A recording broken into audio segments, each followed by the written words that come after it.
Hey, welcome back. How's everybody doing? It is April 16th.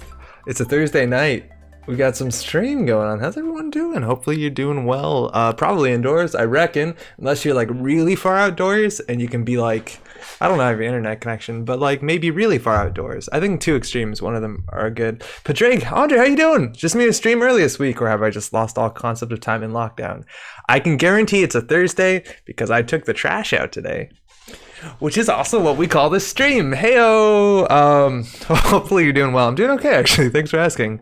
Yo, real quick question. If a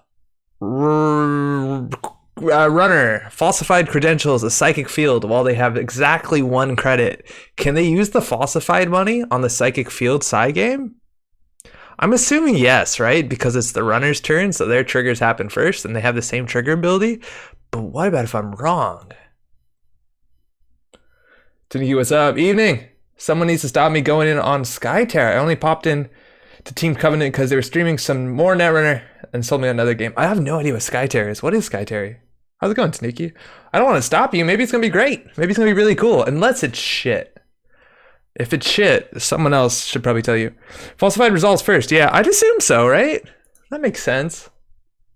They both have kind of the same trigger, which I mean, I guess then the runners goes first. It's a Thursday. We just uploaded the last video of our GNK last night. That was a really fun series, actually. We had a lot of really fun games. The decks we were playing were pretty fun. You got to see what they could do. I think talking through like a game on its own is something I haven't done in a while. It's actually really fun. And luckily, we have another GNK this Tuesday, the 21st. So we're going to be doing the same thing. We won't be streaming it. We will record it, and then you'll get probably, I think it's 3 rounds. So you'll get 3 videos, hopefully, unless there's a buy, in which you might get 2 and then commentary on another game, I guess. We'll figure something out. Yo, what up? Why is this? Oh, I figured out how to get rid of it. I was missing chat messages this whole time. Hey, I saw there's a huge Doomtown sale going on. I was very close to pulling the trigger. Haha, pun intended. Yo, actually, Jester, what's the Doomtown sale? I had no idea. That's really cool. You should get into Doomtown. It's pretty great. Yo, Jessica, how you doing? Happy Thursday, Bowser says. I was just watching your VOD of the MTL games. They're really good games. I was really happy to get them on Capture. There's a fair few times where you just record games and it's just like, it's a Netrunner game. But these are like exciting, intense, and fun, which is really good. I'll find a link. I think it was straight from Pine Studios or whatever it's called. Oh, from Pine Box? That'd be really cool. Doomtown's a good game. I just have some cards in the mail, actually. I don't know if you're allowed to use the mail. I think that's responsible. Anyways, we got a deck list of the week to play. It hasn't loaded here, but it has loaded up here, and it's a Shaper deck. And let me tell you, buckle up. We're going to be playing Shaper today, which is something that we get really into every couple of weeks just because the deck building options seem a bit both bad in economy, but also a bit diverse, and that's really fun. It's also kind of hard to play, so you do feel yourself getting better playing the deck, which is always a nice time. This specifically is Mobius Striptease's 5th place of the Net Quarantine 2020. Gonna try out that Twitch chat now. Yo, what up, Thanos? How's it going? Welcome to Twitch.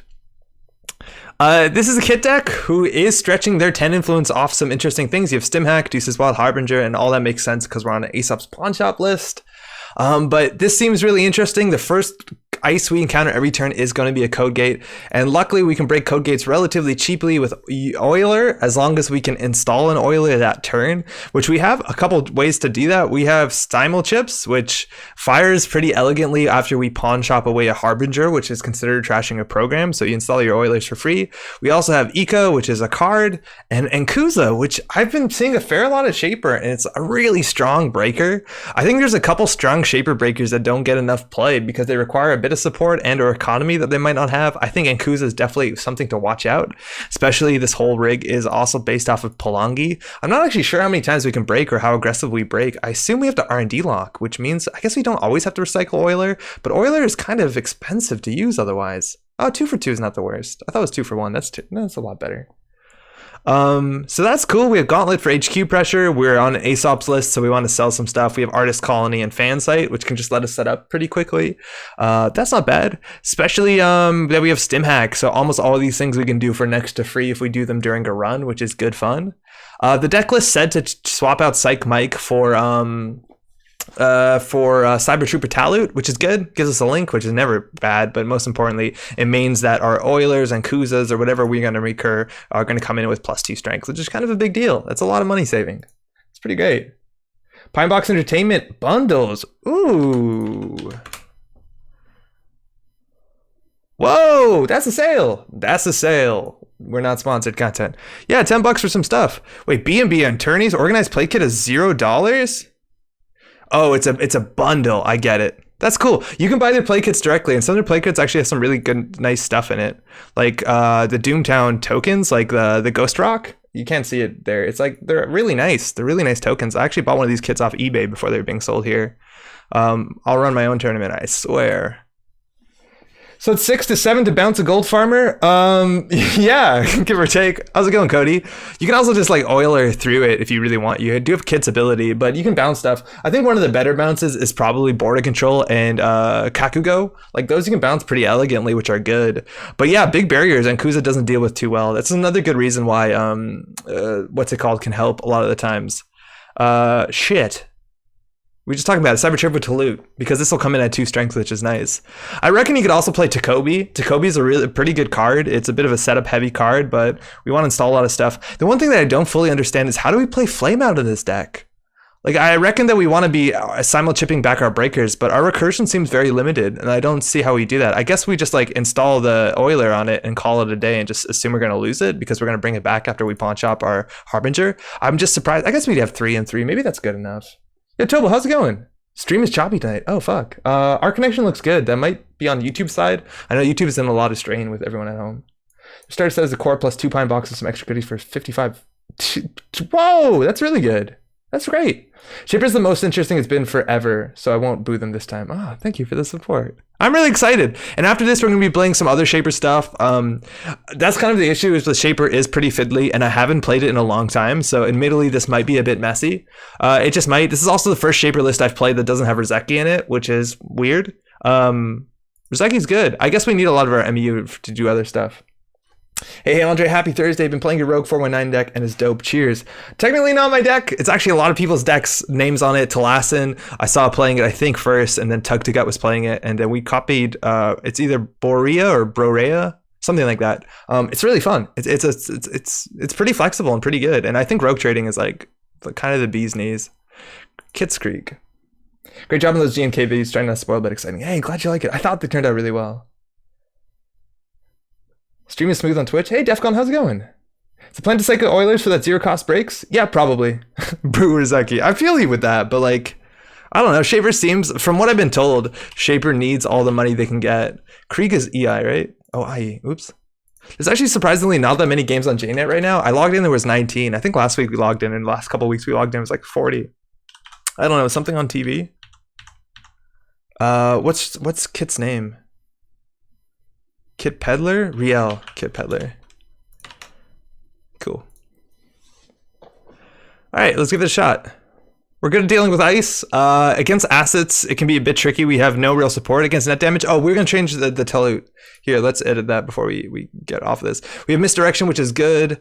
I wonder how good Eka actually is modernly. I don't know. But Psych Mike is good for R&D lock. It's actually an econ card. But Cyber Trooper Telut is technically an econ card too in some extents. And Kit is not digital. No, Kit's a cyborg. Okay. How bad could this go? It's going to go pretty poorly. I don't know. Shaper's actually pretty stressful to play. A lot of moving pieces. Jinteki has been a bit delayed. I was playing earlier and it felt sludgy. Oh. It never feels too smooth, and I think a part of it is that we have too many decks running, so like when we open the deck builder, it does struggle a fair bit.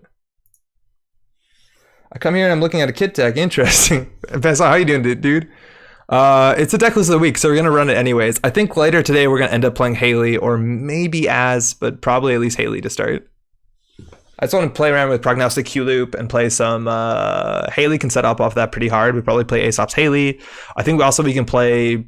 I want to try we haven't tried out a faction yet. Prognostic Q Loop on top of what's it called? Oracle May. So I want to do that, and then maybe we just do it in Az, because Az has a lot of the pieces. Ooh, Paulina. Okay, so this can be a lot of things. It can be rushy, it can be really fast. This opening hand's not particularly good. We don't have an Aesop's Pawn Shop, which would be great. This deck also doesn't run a current, so if they get a scarcity down early, we're kind of in a bad spot. But this hand is definitely not something we want to keep. Az. Riel should be made with 15 influence and be criminal. If Riel was A criminal would actually be pretty interesting. Hey, hey. Thanks, you too. I like that. She, it, they, their shaper. I think it's a cool ability, but 10 influence is a bit low. I see you could do 12 on it. Give him the old Ian. So we mulligan. We have the Aesops. We have no other real economy in our hand besides Stim Hack, which, you know, you can get pretty far. Yeah, I made the stream, Pigman. How's it going? Welcome. I vote for Az too. I think we're going to get to Az eventually. All right, I don't know what this is. Install a card, action to gain a credit, action to gain a credit. Literally no clue what that could be. Might be a Rashida. Okay, that's an unconventional opening. I have no idea what that could be. So I think we're just going to ignore it and do our thing, which is like basically the Shaper motto. We can play a fan site in case it's an agenda. We can play a pawn shop, I guess. It really doesn't do much. But at least it plays around scarcity if they're on it. Poke Essentials, tiny cards. Both of those are true. It's a pet campaign. Huh? It's a pad campaign. What's happening? Yeah, sorry. We'll frame this properly eventually. Probably around there. That's really interesting. It's not exactly what you'd expect. This is you prep for Assets Fam. It kind of looks like it, right? Also, Chris, what's up? I tried playing the Corp deck you did in your G&K video recently. It was way fun. Thanks for teaching me new decks. Yo, that deck is actually like super exciting and fun. We had a miserable game a couple days ago when we streamed on Monday playing against Apex, who we had no chance to kill, but it's largely really fun. Did we draw last turn? Oh, we didn't even consider that. Generally, when you want to draw a fair bit. Caldera could be good in the matchup. This is pretty rubbish. I don't think we're going to need the misdirection. And here we don't really have a play. We really don't have a play here. I guess we could install the Tulute. It's going to give us value eventually. Not great. Pad Factory would be nice. Better results, Pad Factory nonsense. I think so, yeah. They maybe flooded in HQ too. I didn't check if they mulligan, did they?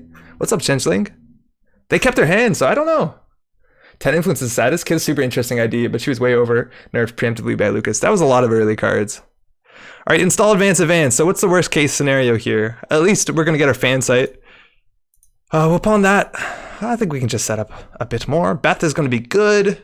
Simon chip down early is good. In theory, we could like play Euler, and this is a code gate, and we get it through it like relatively well. Like we can just smash that from hand. I'm worried about the punitive list. I really have no idea what Pad Campaign could possibly represent. Is that a good enough card? I feel like in a world with Amakua, it's not. It's a bit of a liability. We don't have a fan site yet. Let's see how this goes.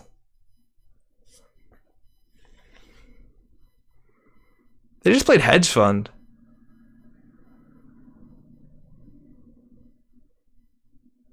That's an Issei. That's obviously bad. Especially because this is first time you encounter, so we can't rely on it anymore with an Issei token. I feel like we could have got in there.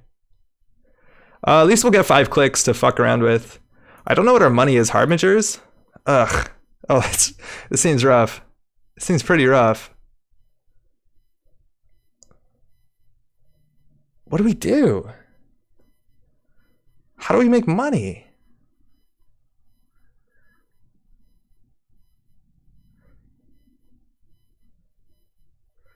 I guess we sit back and do nothing? We can always install an Euler to trash it.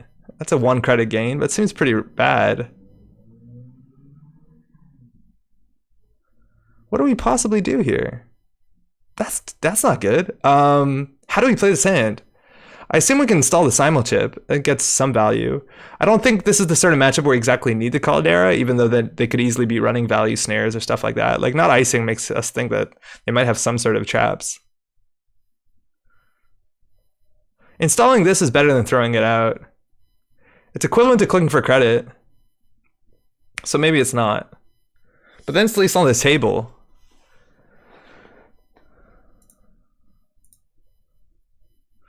Stimag also can be kind of rough with the Issei token. I'm going to get rid of that. Next turn we'll deuces at least. I guess we get rid of the stim hack. Seems like a bummer when our money's that bad. I don't know what we do here, chat. What do we do? I have no doubt we could have got through that. But double advancing an Issei is good. It's always great. It's always hard to read that. I keep thinking we're Haley anytime I play pawn chop, right? Draw for money is the only option. I don't think we have any money in this deck. Like, I think all we have is gamble, deduce is wild, and then we just have like daily cast, and that's it. Like, we have no direct money outside of pawn chop, and pawn chop basically we want to draw a harbinger.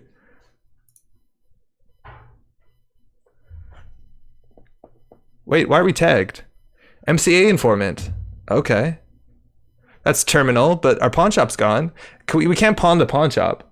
Selling the Euler early may be able to sell it and then simul chip the turn you need it. Yeah, I think getting this in the bin would have been better. Like, we probably should have sold this. It might have been better than clicking for credit. It just shows that we have access to it, which I don't like. So it looks like they're going to MCA informant our Aesop's pawn shop because it is a connection. I thought this was location, but yeah, okay, connection too. So that's not a card you see very often. So now we actually have to click to trash in it. Aesop's pawn shop specifically says you may trash another of your installed cards. So you can't actually trash the pawn shop. I don't think we're gonna pawn anything. So we'll draw 2 first. Gain 3. Oh, this is so bad. This is a Rashida. Well, there's the Harbinger we wanted. So we could do install, but then we have to trash our pawn shop. Select a target for pawn shop. Oh, whoops. It's pretty good. This card's not bad, right? As like a 2 influence way to deal with connections. Like, I guess if they're playing this, they probably are worried about Film Critic. So I'm assuming they have on Obokata, which isn't, you know, like a hard prediction. We only have 2 credits. Fuck. Oh god, this is so bad. They're gonna be on game point when they score this Obokata.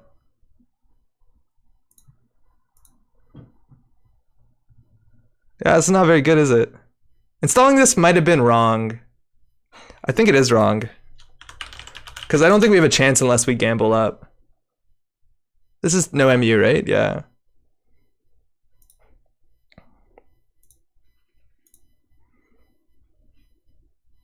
So we'll throw one of these out. We can always trash one of those. I think we need the cast. We definitely want to keep the gamble and the diesel. R&D interface is like a cheesy way we could win from here. We'll throw out the cast. Not feeling great about this. Mushin. Well, we're really far behind. I guess we run that, don't we? They don't even advance it. They advance the other card. Mushin. So they could do advance. It's unlikely we lose. The extra one's Armitage code busting and definitely a 3rd cast. Yeah, I'm surprised. I don't know how we possibly deal with assets. I guess we have to set it up at Aesop's, and we just got unfortunate. We didn't draw anything that we could really pawn. Maybe we just have to be like, fuck it, we'll pawn a simul chip. I feel like our board was so bad that was probably necessary. We got a card, but they're on 15. Why did we get a card? Oh, because they got a credit off of our card draw, of course. Hard to realistically pull off an R&D interface engine along in Kuza with that amount of money. Yeah, I agree with that. I think we really want to be breaking for free with Euler. So we could run this stuff. How do we lose here? They do advance, and then we lose. So I think we're going to respect that. So I think we do credit, gamble, and then we'll just fucking run server 3, I guess. If it's an Obokata, it's fine. Oh, it's an overwriter. Yeah, whatever. We're gonna lose anyways. Okay, so discard down to 2 cards. So we die to Ronin.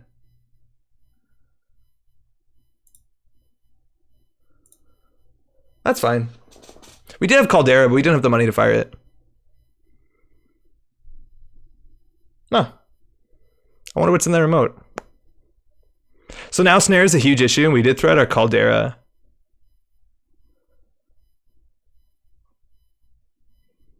They're slow rolling that. If it was a Ronin, they could have killed us, so I don't think we need to run it. Of course, Gauntlet is the console. Free card draw, that's pretty good. We lost both of our ID interfaces, so we no longer have any multi-access, so I think we're just going to try and cheese out singles. I feel like that's the only way we can realistically win. Oh, it's a snare. Fantastic. Do we care about the tag? I feel like they really want to tag us. But this might be just for a film critic. I don't know what we lose to for single. Like, if they trash this, I guess the Beth is probably good, worth keeping. I don't fucking care. We'll die to another snare. I guess we can't steal Obokata. This is a bit dodgy. We died to 2 snares in a row.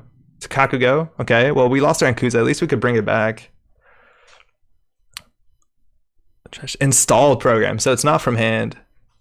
I feel like things are so bad that we just have to go for it. This is more likely to hit a snare. They're probably holding snares in hand. But like, what can we do? Back channels. We already would have died to Ronin, so I don't really respect anything here.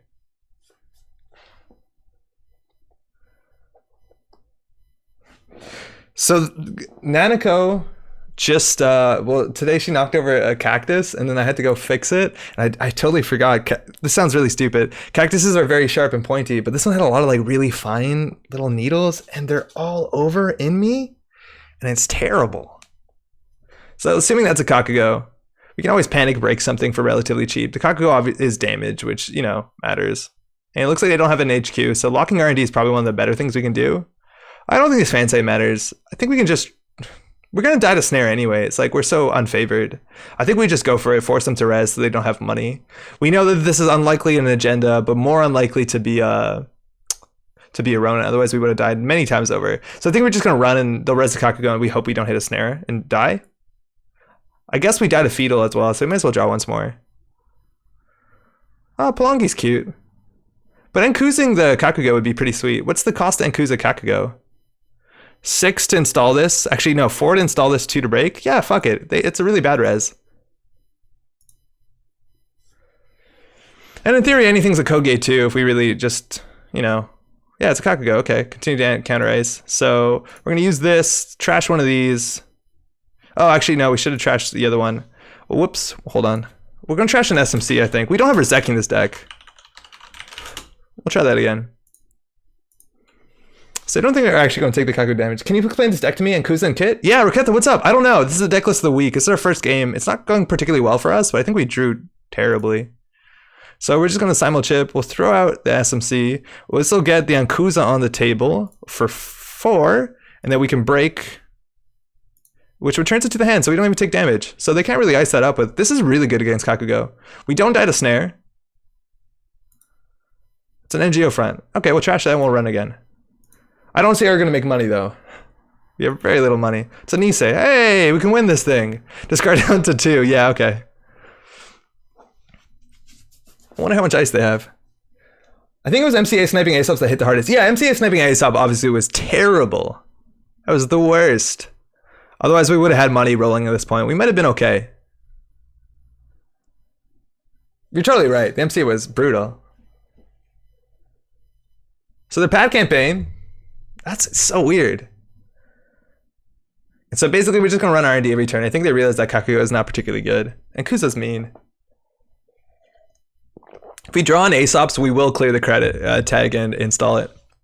Yo, Sanjay, how's it going? I'm competitive like that. I was just hoping things to go smoothly on the con list. I'm so sorry about that.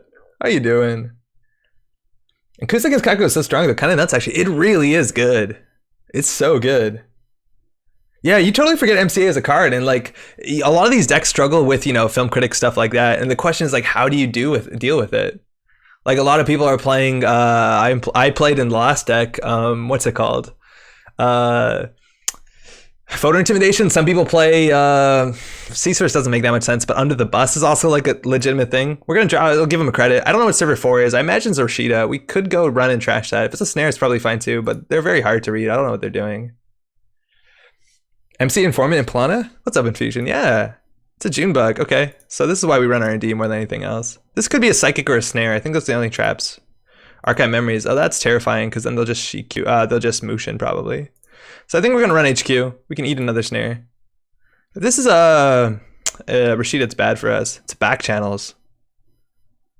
That means they're probably impunitive. I think we saw that before and didn't even think it was weird. So this is now like a large econ action, and that's our turn. We'll discard, I don't know. Pelongi's really good because we can make something a barrier and then bounce it with Ankuza. I'll throw out that, I guess. I've always used Voter Intimidation in Jinteki. Feels bad when you whiff or they just play a second copy. Yeah, it really does. MCA is terminal and expensive. It's 2 influence, which is about the going price for a card that can trash a connection.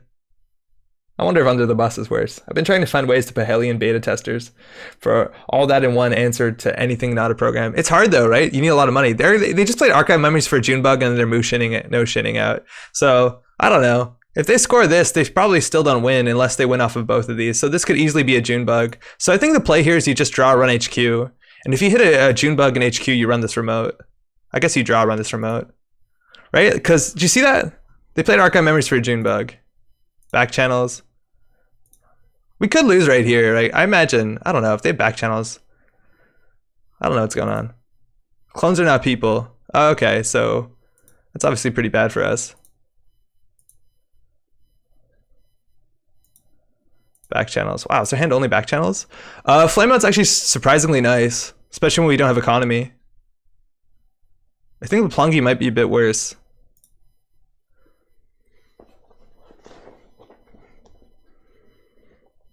So we could lose right here. They have clones, so they could just go ahead. The meta play is they had a fucking HQ already. Oh my god, you know how fucking good that would be? Advance. Obokata. Cool. Advance. Yeah, alright. Good game. We miss the June bug every time on the HQ. I wonder if we were so fucked that you just run the advanced card anyways. Hey, cheers, you too. Oh, that MCA was super mean. And we went through most of our deck. Thing is, like, we do have Caldera, but I don't think Caldera is going to do enough. Obviously, we had no money. Like, I wish I didn't close that box, but like the amount of economy we had was probably embarrassing. But again, I don't think that worked out well for us. How many BC did they have? I don't know. Might be 2, or we might have been incredibly unlucky. I feel like their deck might have just been, their hand might have just been specifically BC, back channels. You say BC, people think border control. We're playing Defcon, who is in Twitch chat, so they know what we're up to. Asmari, okay. Having Link is good in this matchup. So this is one of the matchups where Scarcity is absolutely disastrous, but this opening hand is probably good enough.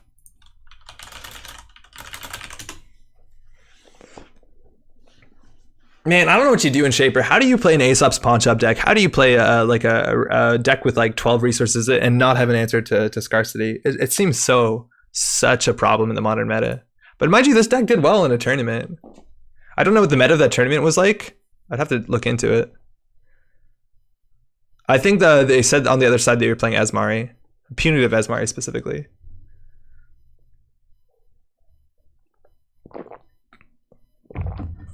All right, no Scarcity, that's a good start. And we'll see what they call with the Asmari ability. They're calling resource, so at least if we stall 2 resources, you're only gonna get so much money. I wonder if you actually just go ahead and pawn the early fan site.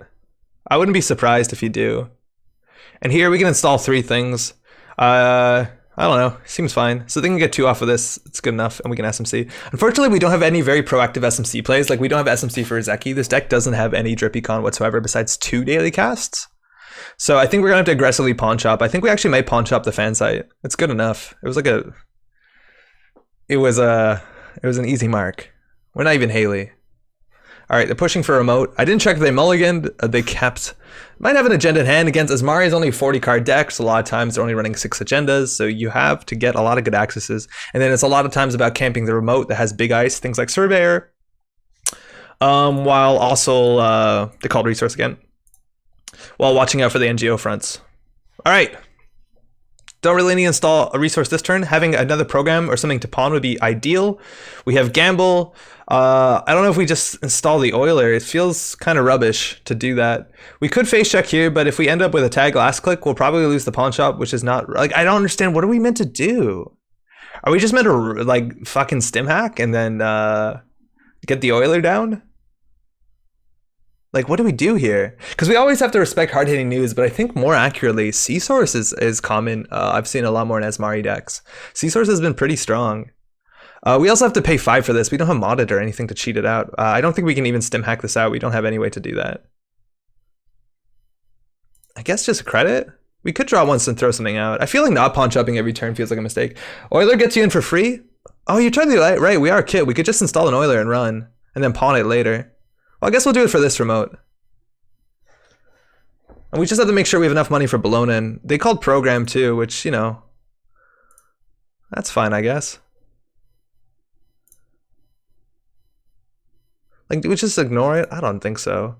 So this is now, we break code gate subroutines for free. So the first thing we hit is a code gate. This could be an NGO front, and then we're really in a problem with, well, I guess we can SMC for misdirection. But that's a slot machine, which on the encounter, it's event, resource, resource. So they gain 3, we lose 3. We could break it for 3 credits. Seems fair. They got 2 for us installing us. At least they res this. Audrey, what's up? Hey, hey, internets. How's everyone tonight? This is the necklace of the week. How are you doing? Yeah, so the turn that we install this, it's really good. I reckon we want to get our fire outs or whatever, flame outs down. Fire outs. It's probably an NGO front, right? Yeah, there you go. So we've now made a run. Technically, it's a successful run, and they have much more money than us, so they could consider. Whoa. Whoa, what's that? Huh? What happened? Continue to no current run? Oh, that was not right. How did... JNet? What is this? Has anyone seen this before?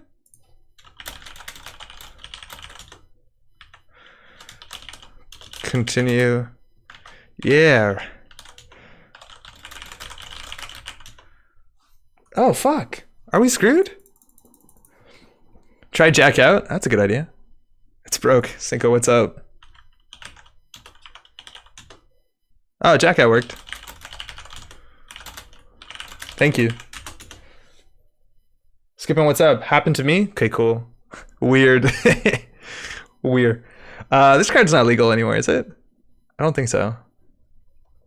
All right, so I guess we can click for a credit. Our hand is really fucking clumsy right now. I think we're gonna pawn the Oiler next turn. Yeah, it was odd, wasn't it, Jessica? Fancy seems kind of odd. Like, it's just an easy mark that's also dead if you don't have pawn shop. This deck doesn't have a Reaver or anything. Does Shaper win want conditional easy mark? Well, Raketha, we're actually playing Artist Colony, so the fan site you don't want to pawn in a lot of circumstances. The thing is, like, I don't know how fast they're going to jam behind a slot machine. The fact that they have a slot machine on the remote is really good for us. Like, that's pretty bad remote ice. It doesn't even end the run. So even if we pawn our Oiler, we can get through it. Ready for another stream night. Glad you can make it. Let's go and skip on. So they have 14 credits. C-Source into trash Aesops, closed accounts. That would be like ruinous. They would need to have all that shit in hand, and they would have to still spend a pretty penny on it. But then we'd be a problem. We did also throw out a second Aesop's pawn shop. So if that Aesop's dies, we only have one more in 32. And the only way to tutor it besides, well, drawing it is both getting a fan site, getting an Artist Colony, getting them to score an agenda, all in the proper order. All right. Hard-hitting news. That's fine. We have misdirection. They're going to end up spending way more money on this than we are. This is really good for us. Like, that's fine. They just spend 9 credits, and we're going to do nothing. It means that we can't run the Rashida, though, which is kind of cool. Like, that's the fork that they have here.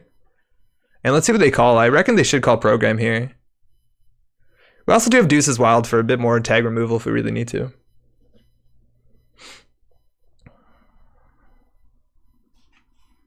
They called Program. Yeah, okay, cool. So, that's fine. So they end up spending, you know, like they get their Rashida back, so they end up spending only 3 credits on that play, and it makes us pop an SMC aggressively. We're upon that, I reckon. Take clicks. So we only need 3 clicks to get out the misdirection. I guess we could click for draw once. Then we throw something out. Whatever. I think we could throw out the gauntlet. I don't see how we're ever going to afford this. It just says trashed? Wait, what? Huh?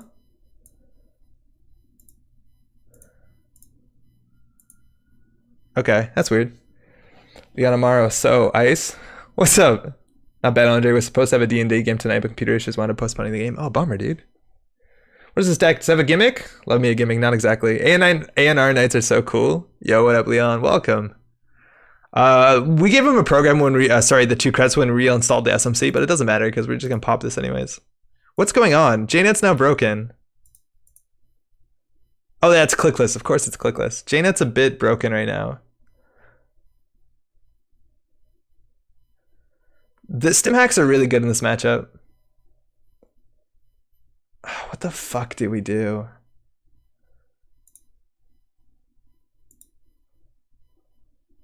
I don't think I like this deck. I think we need this card. HQ pressure is really important, and we probably, like, this deck might not be that fast. I'm unfortunately going to throw out a stim hack, which feels like a bummer considering how, like, fucking expensive our deck is maybe and how little money we have. To click on the empty text box to fire SMC weird. Oh yeah, SMC where it looked weird lately. I mean, weird. Oh, it's an echo chamber. That's fine. This is generally what they want to do for the last point, but now they're on 5 credits. As long as we don't give them 2 credits a turn with Asmari, we can start interacting with them. And I don't know, do we actually pawn this? Do we pawn the misdirection? I feel like we have to. They need program again. I think we pawn the misdirection. We'll get it back. Everything comes back. Yeah, we'll deuce this to draw. I didn't even consider that. Yeah, it seems fine. And they called program, so we can install these 2, and that's our turn. Which, you know, it's not Haley, but I guess we pawn a fan site. For what it's worth, also this wouldn't got fan site to fire because you add it to score. You don't score it.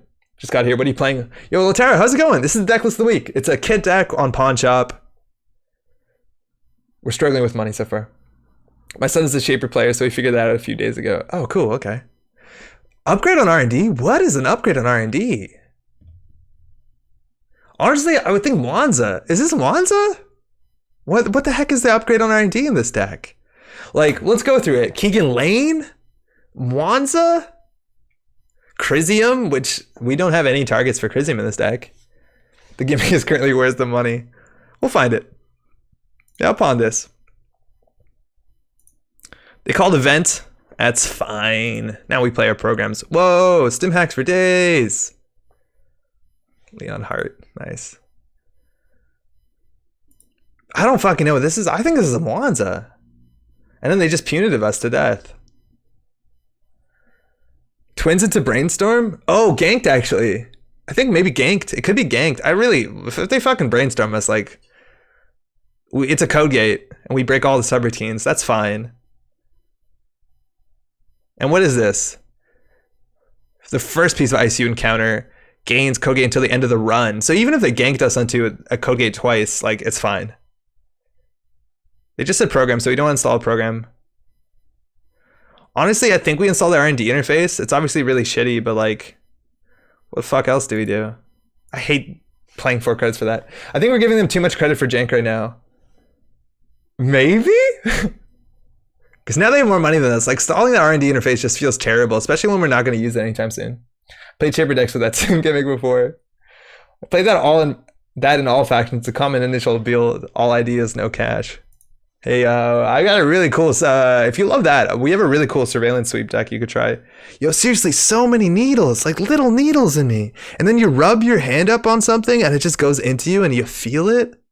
Yo, don't touch cactuses. That should have been obvious, I know, but don't do it. They named event. Nice.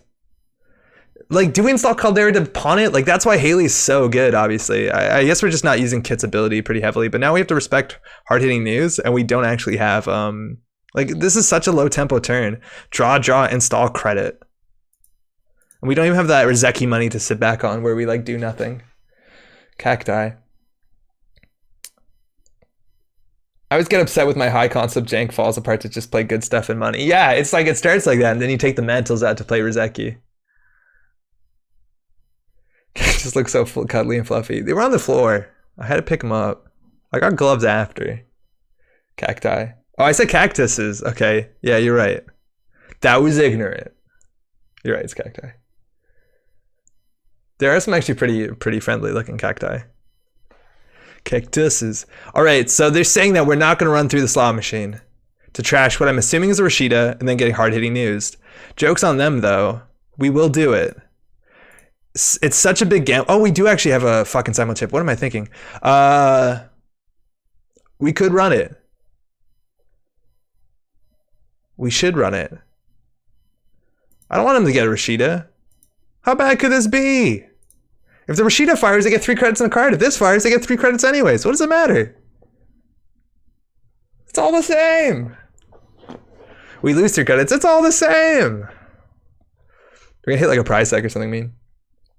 To be fair, that's the same message hedgehogs try to communicate visually, but those things are just too adorable. Yo, hedgehogs are really cute. Program resource. So we have an Ika into an Ankuza into an artist colony. Free Rashida, I guess. Just they don't get cards. And the remote is still garbage. If we install a program to break it, they get 2 anyways. All right, so 6 credit swing is huge. But we know the top of our deck. And Ika... Oh, it's a daily quest. Oh, they didn't res that. That's terrifying. Guess we're clicking for credits.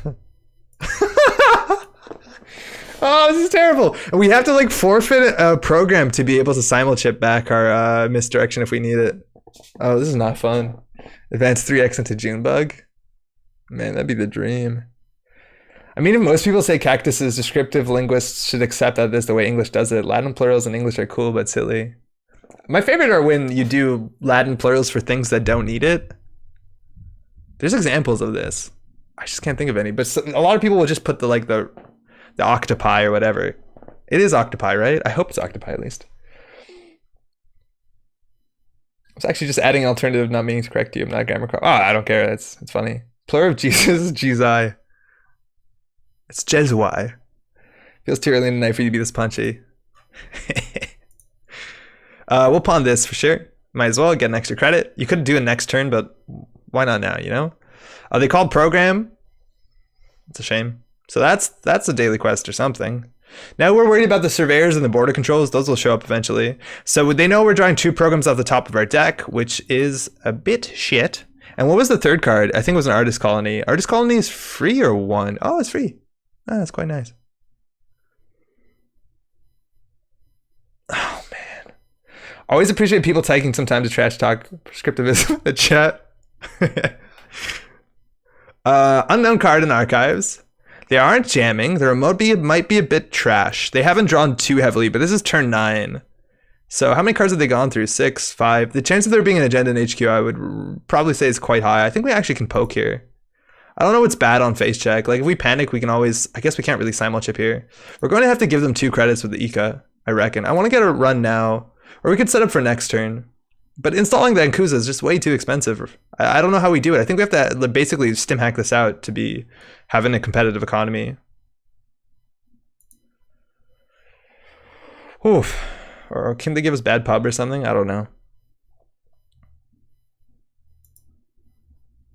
It's a gold farmer.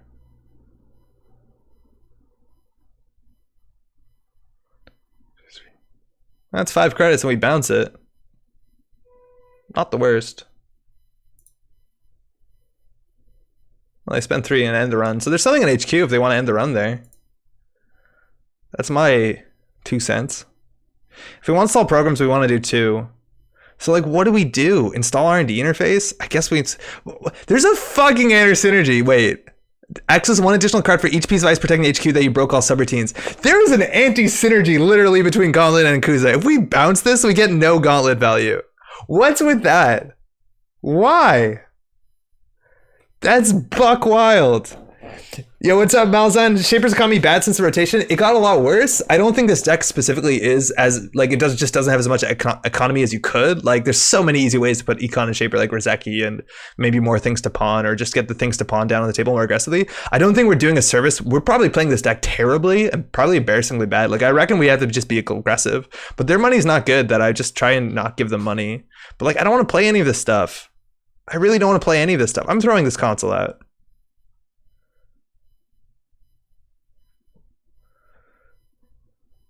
Ugh.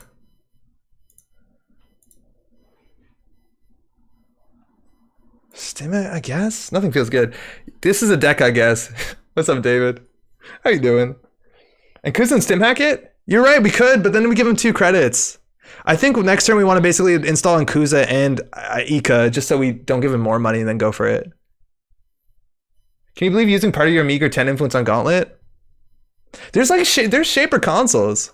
They give you 2 influence, or 2 MU. They exist. One of them is Super Corridor. So, you know, mileage may vary, but like our credits aren't far apart. We can actually give them money to like, got him. Because it's a sick gold farmer counter because it takes all your money to install and break, so you can't lose any money to gold farmer. Oh, this card is cool though. It definitely is cool. Good against border control and Kikugo, and a lot of people don't like that card. Oh no, it becomes a Koge lol. And Kuza Flame Stimek Pelongi sweeps all the way. It seems good. It does seem good. Maya is the classic cheapest 2 MU in Shaper. How much is Maya? 2 or 3? Is Mirror also 2 MU or 3? I don't know. They're calling program again. Well, you know what? You've done it.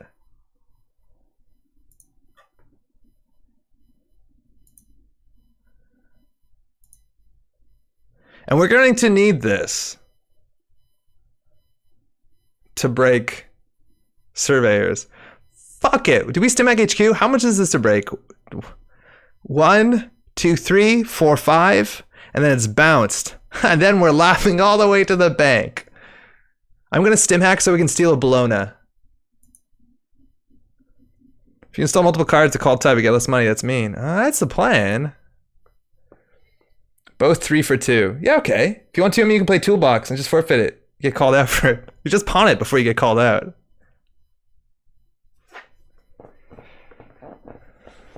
All right, let's do it. 5. Did we lose any credits? Were we meant to? Oh, we lost 1. So that was 6 to break. Feels good. Not too bad. And 3 to steal the... Of course we access the gold farmer! What were we thinking? Of course we access gold farmer. And now we run and die to punitive, right? Like if we steal an agenda here, we die to punitive 100%. We shouldn't do this. This is a mistake.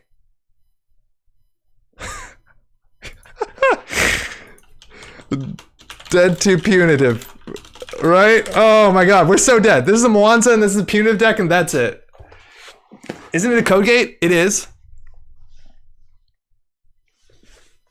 They have to be on punitive. Man, I wish. Really? Well, we did give him money. Genius comedic timing. Yeah, fucking hell. I was like, what are we going to possibly access? Fucking gold farmer. And now we gave them all the gold farmer the credits they need. Like, we can't afford to bounce that for 6. Oh, icing up R&D. Ooh, advance. Ooh, mistake.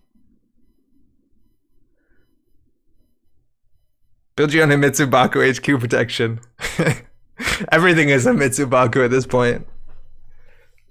Yeah, it gains code gate. It doesn't become, like, it becomes a code gate, but it doesn't eat all the other subroutines, Cody. Yo, Rob, what's up? It's still got barrier. Yeah, how you doing? All right, so this is a code gate. I reckon they just keep calling program, which is good, because that's better than scarcity. Mitsubaku. They called event this turn. Wow. Do we pawn the Ika? I reckon we have to. We didn't get punished last turn. How are we going to get punished this turn? So if they score this, they're on game point. How many NGO fronts have we seen? Literally shit all. And why would they ice up HQ again? How many agendas do they have in there? We'll drop 1. Oh, yeah, of course. Yeah, we knew that was on top of the deck. That's something we pawn. And in theory, we want to be running once a turn. I just don't get how we afford to run once a turn. Because this is not an amazing breaker unless you reinstall it. We only have so many reinstalls. Like, it's weird because this deck doesn't have like burst. I thought it would get like, you know, like we've seen classically Euler into Hushuk, which is a card we haven't seen in a long time on this channel, let alone I haven't seen in person. But that makes a lot of sense, right? Or this into like, this card's really good with notoriety, right? Because you want to run a lot on that turn. I guess notoriety isn't particularly good with Kit. But I'm just so surprised that R&D interface goes with this card. I guess we're going to let them score an agenda. All their agendas give them money, right? Like it has to be Bologna, NGO front, or SSL. And all that stuff is going to be bad for us because they're just going to get more money. And then we're weak to hard hitting news and all that sort of stuff. Advance, advance, advance. Could we have charged that remote? We probably only have to break 2 pieces of ice. It's an SSL. So now they're on game point. So now we really don't have the luxury to sit back. As long as we can camp the remote, but like border control is an issue. We can't rely on Kit with border control. If we play this, they get money. We'll pawn this. I don't think the game might be a bit too short. So we'll run HQ. Hopefully they res the gold farm again. We threw out all our stim hacks, unfortunately. It's back! At least they spent 6 and we spent 6. We're just going to let all subs fire. This is technically a code gate, which we could break for 2 if we simul-chipped out our breaker. Oh, really? What the fuck is this? And now this is a code gate, so running is scary. I don't think I want a diesel. Like, their money is not amazing. Oh, shit, no. They're going to get 6 a turn. Never mind. Should not have respected their money. Pelongi is a sweet trick. That's a little cute little trick we have. This deck is from a limited format. There's no fucking way. Rob, no, this deck is not from a limited format, is it? I don't think so. I think this is just the net quarantine tournament. Like, that was a big tournament. This deck did really well. That was like the 80-player tournament, if I'm not mistaken. I think we're playing this deck terribly.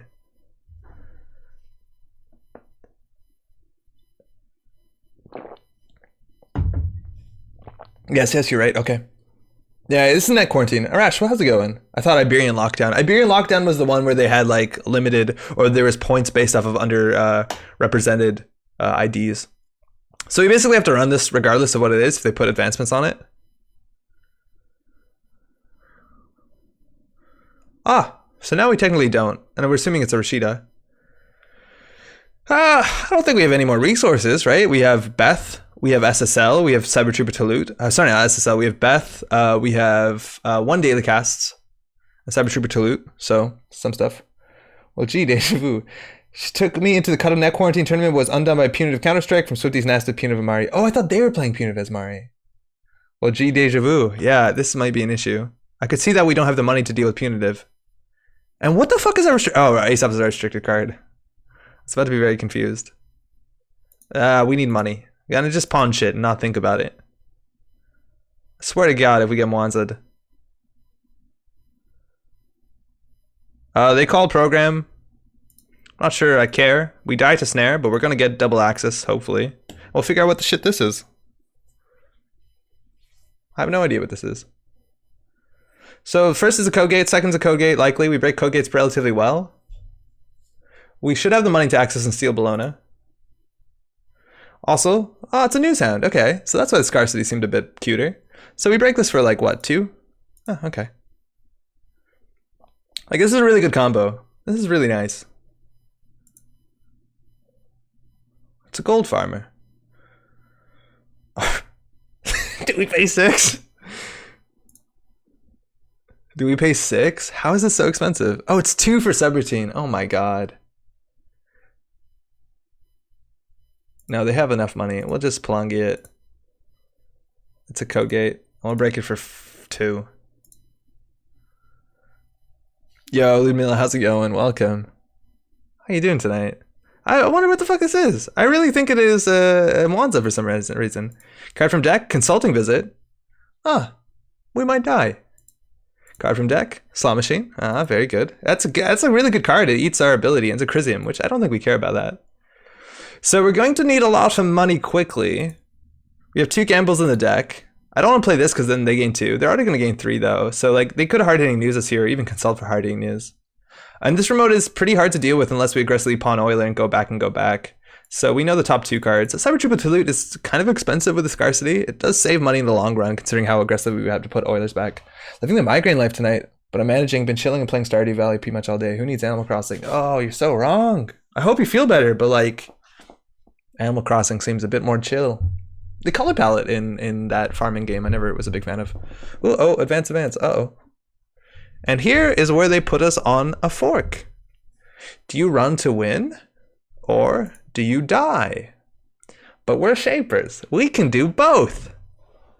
My friends, we can do both. We are shapers.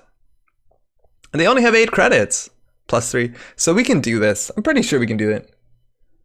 Yo, Parallel, how's it going? Netrunner friends, good evening. How you doing? They probably call program here, right? Maybe they call event. They called event. That's wild. We have no more stim hacks. So we're going to pawn this. I think we can steal this agenda and remove the tags. Unless it's very likely a Bologna, and then we probably can't. Huh.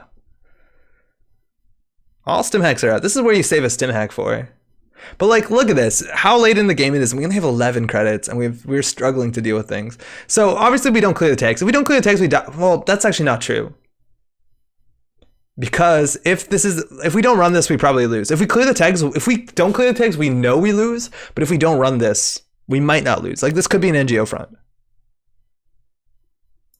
And like maybe we just didn't interact. Maybe we should have just sat back and camped the remote. And that's all we do. Click for credits. And that's like really good with the Rozeki plan. But you realize unless they double advance, we don't have to run centrals. The fact that we ran centrals made us spend money, which was bad. It made them spend some money. Fuck, I'm gonna run server 1. And as long as we have 2 clicks left, we can always like SMC for some shit. Or sorry, simul chip for some shit. Talut and Euler should make it fairly cheap. They should, but there's a scarcity. So this Talut is 4 credits. So it basically cancels itself out. But you're right, we're going to struggle to deal with the Surveyor, and unfortunately they have 3 credits offloaded, so they can always score this thing. If we steal Bologna, we might not have the credits to be able to remove the tags. Doing well, thanks. Having fun with Kin and Kuza? The econ of this deck has been very hard for us to interact, and I don't think we're playing it probably as aggressively as we should, but yeah, there we go, as a Surveyor. So we have to think. So we can only use one SMC. Sorry, one simulchip, because then we can't pull back the misdirection. So if we bring back the Ika, it's going to cost us 2 to host it, and we have to pay 4, 6, 7. So that's bad. If we bring back, and it's also free, so installing with simulchip is actually not very good on the value. If we bring this back, it's only 4 to break it, which seems a lot better, and then we can always Palangi Codegate the next thing, and or Palangi Codegate the slot machine if we need to. So we'll do that. We've already trashed a program because we sold something, and we're going to bring back in an Euler for free. So we're going to break this for 4. In theory, we could... In theory, the trace tag only costs us a credit regardless of what we do, so whatever, we'll break it. Because we're just going to misdirection anyways. Okay, they're on 3 credits, so they can't res border control or another Surveyor, which is a good space to be at. So unfortunately, if we do steal Bologna, we'll be on 2 credits, so we can't clear all the tags, so we're probably going to die. Did they convis HHN? I don't think so. No, they have it in hand still. And they're going to be on 6 credits, so convis, it depends how many cards and credits we have. We have to consider it, but we can't steal Bologna here, which is the biggest issue. The chance of it being the 3rd SSL is way less likely. We'll encounter this, see what it does. We don't want to get the money.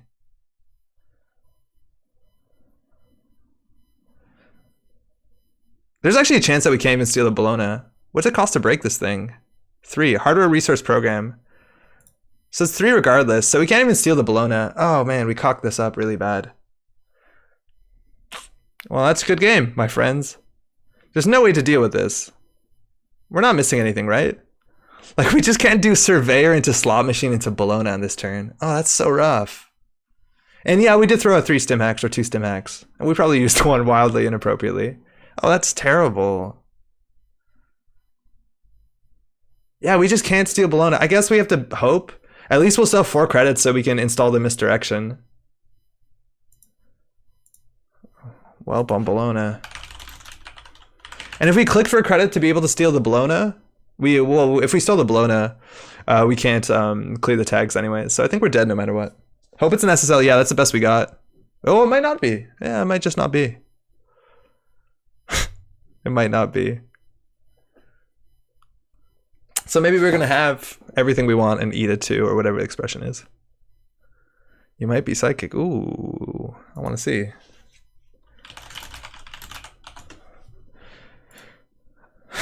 Yeah, it's a Bologna. All right. Oh, GG. Now clearing the tags doesn't matter. That's a cool thing. They're going to win anyways. So we could just try and win off of R&D. It's very unlikely because we're going to have to access with 5 credits. This we have to break 1 subroutine, but it's no longer Codegate. So we could make it a Codegate with Palangi. No, we don't. We really can't get an access anywhere, can we? I guess we could run archives, run HQ. Oh man, this is so rubbish.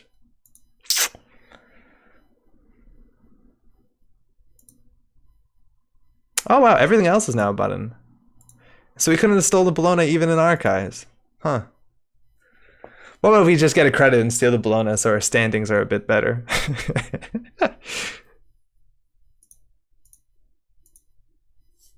I need to watch more gameplay of how this did at a tournament, because I don't see how it has an economy to interact with a lot of decks. And I reckon you have to be either a bit more aggressive or you have to sit back more. Like running HQ for a single just to bounce a gold farmer was probably a shit play. And just maybe running R&D was also a mistake. But I also feel like our economy is based off of like trading Oilers back and forth. Remember when your tournament logged how many agenda points you still scored? Yeah, that used to be the old system. Good game. So their economy didn't really pop off at all. And let's see how many credits we gained. Wow, about the similar, 63 to 69. Oh, wow.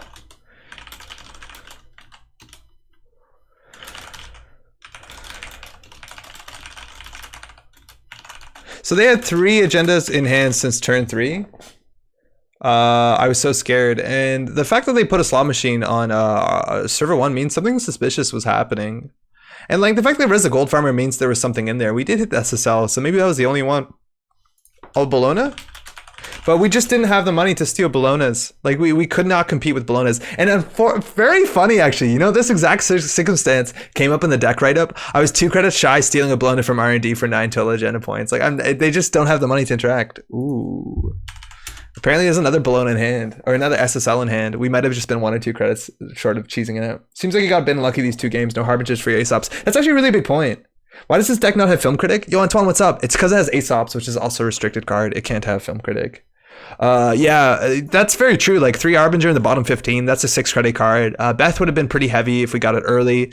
Flame Out would have saved a fair bit of money. Like having a Flame Out on the tail means you can just throw down an Oiler and run for free. Like I think, and sure, also a big part of it is that we were throwing out our artist colonies and we weren't like setting up for these combo things. We were just being like, fuck it, we need money now. But like we need money turn 1. Maybe we sit back and don't interact for a while until we're set up with Shaper. But then it confuses me. Why are we not running Rizeki? Early Echo never feels great. Yeah, Aesops is a unicorn. Are we on 2? No, that's our heap. I thought we were on 2 gauntlet. 1 RNG left in R&D and 7 cards from the bottom. So all the agendas are basically in HQ. And yeah, this deck only runs 6 agendas, so you have to hit half of them, which is a pretty tall ask when they already like usually score 1 of them. Like they need to score more than half of the agendas in the whole deck. And then mainly they're doing nothing particularly unfair. Like it's just hard hitting news, sometimes punitive, and jamming to remote. So as long as you just sit back and get money and are able to run the remote every maybe 2 turns, you can win this one pretty easily. Well, not easily. It's still, you know, maybe stack link.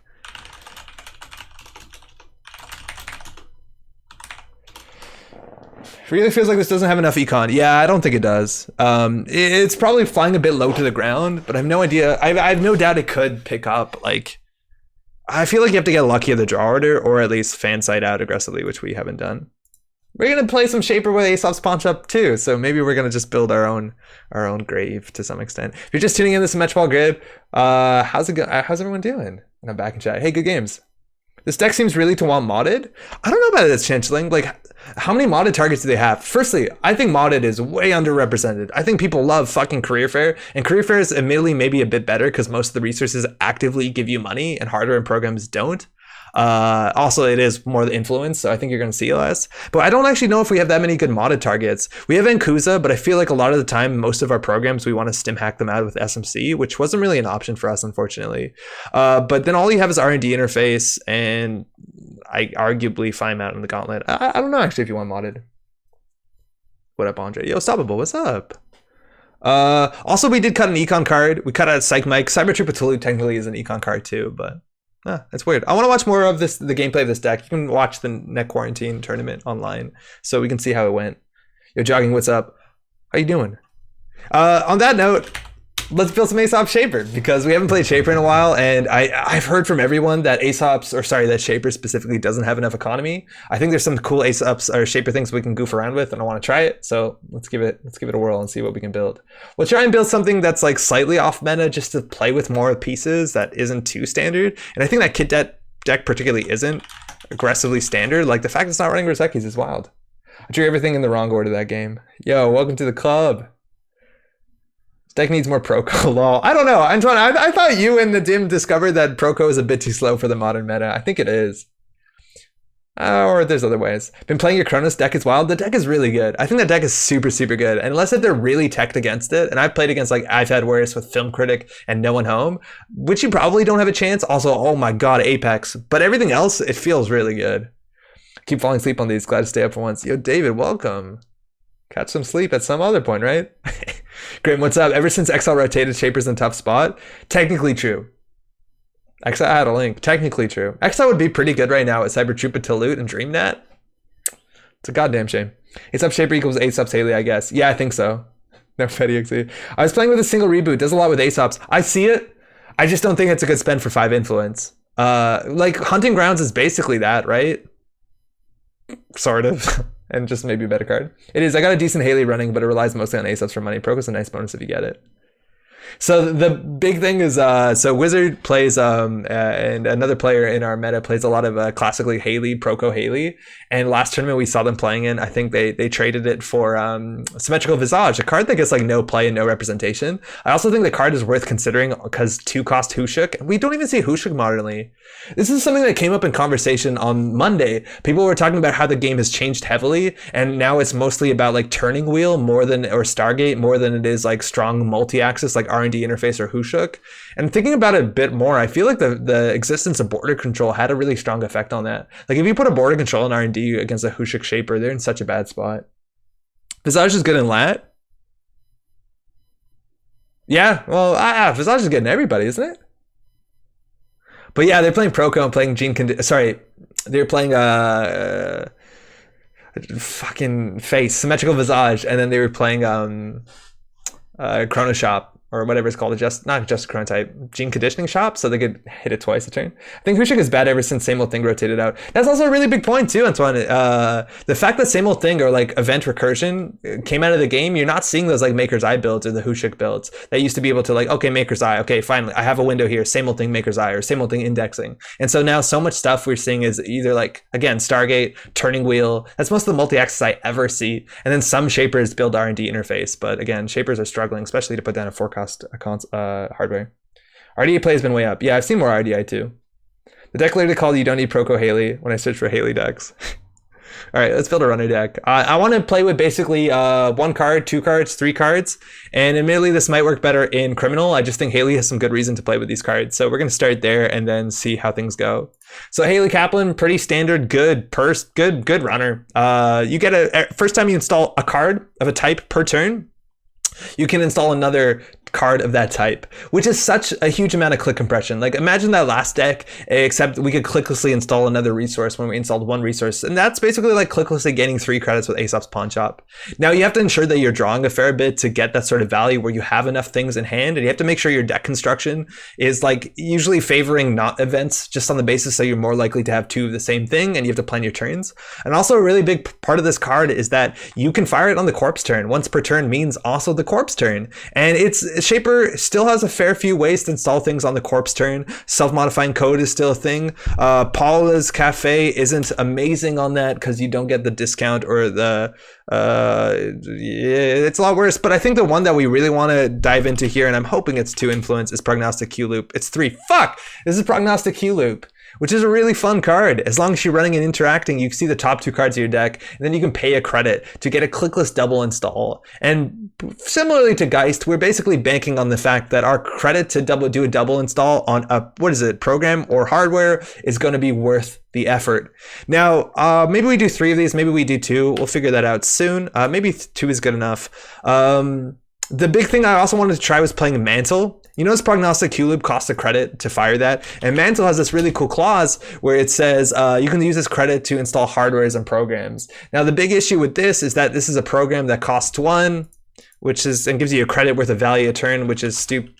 I don't know, I guess we play Rizeki. I just don't see us ever playing Mantle, besides maybe the 1 credit is slightly better on install, but this card is just good, even if we're not doing our combo. So I think we're probably just gonna play 3 of these. It's also a good install with Haley, right? Whatever. Specifically Lat, because you click to draw less. Lat is almost a built-in Visage. That's true. Grim says, I had to stop putting Symmetrical Visage in my decks because people would look at us funny when we were playing in pubs and went, I hit the baby every turn. Yeah, that's true. You do hear that a lot when that plays. Do it, hit the baby. The baby's good. It's efficient. Crazy was everywhere because of APOC, and these counters are so brutal for Hushik. There's so many reasons why like run events have got so much worse modernly, I think. RDA play has been way up. Aesop's Haley is still fine, right? It's Crit's deck that second versus Wilfie. I don't know if that deck is still legal. Summonship is also out of turn, although the trash might not be worth it. But Mantle is worse for Zeki outside of Stealth. Yes, exactly. I think, Kyle, what's up? If you're playing Stealth, there's a reason to play Mantle, because Stealth credits have more value than a credit per turn, for sure. The baby's efficient is a phrase that has never been applied to a real baby. Babies are technically incredibly inefficient. Well, I mean, I'm not going to not hit the baby if I put it in my deck. It's not. It's the shell. Yeah, I think that same shell is there, but we're going to do something maybe, hopefully a bit different. Maybe it's not. So we have Prognostic Q Loop. That's cool. And another thing that we could consider playing, and maybe this is going way too far off the track. I think there's 2 cards. Well, this is 4 influence. Never mind. We'll do that in criminal. Don't look at that. Another thing that I think might be fun to maybe include in your deck. I feel like for an Aesop's deck, we almost definitely modernly have to play Harbinger. It's just really good. It's really good with Simul Chip, the way that they changed this. And it's not cash, but it's close to cash. It's cash adjacent, and god damn, I miss cash. I feel like cash rotating is actually really a big deal for shapers.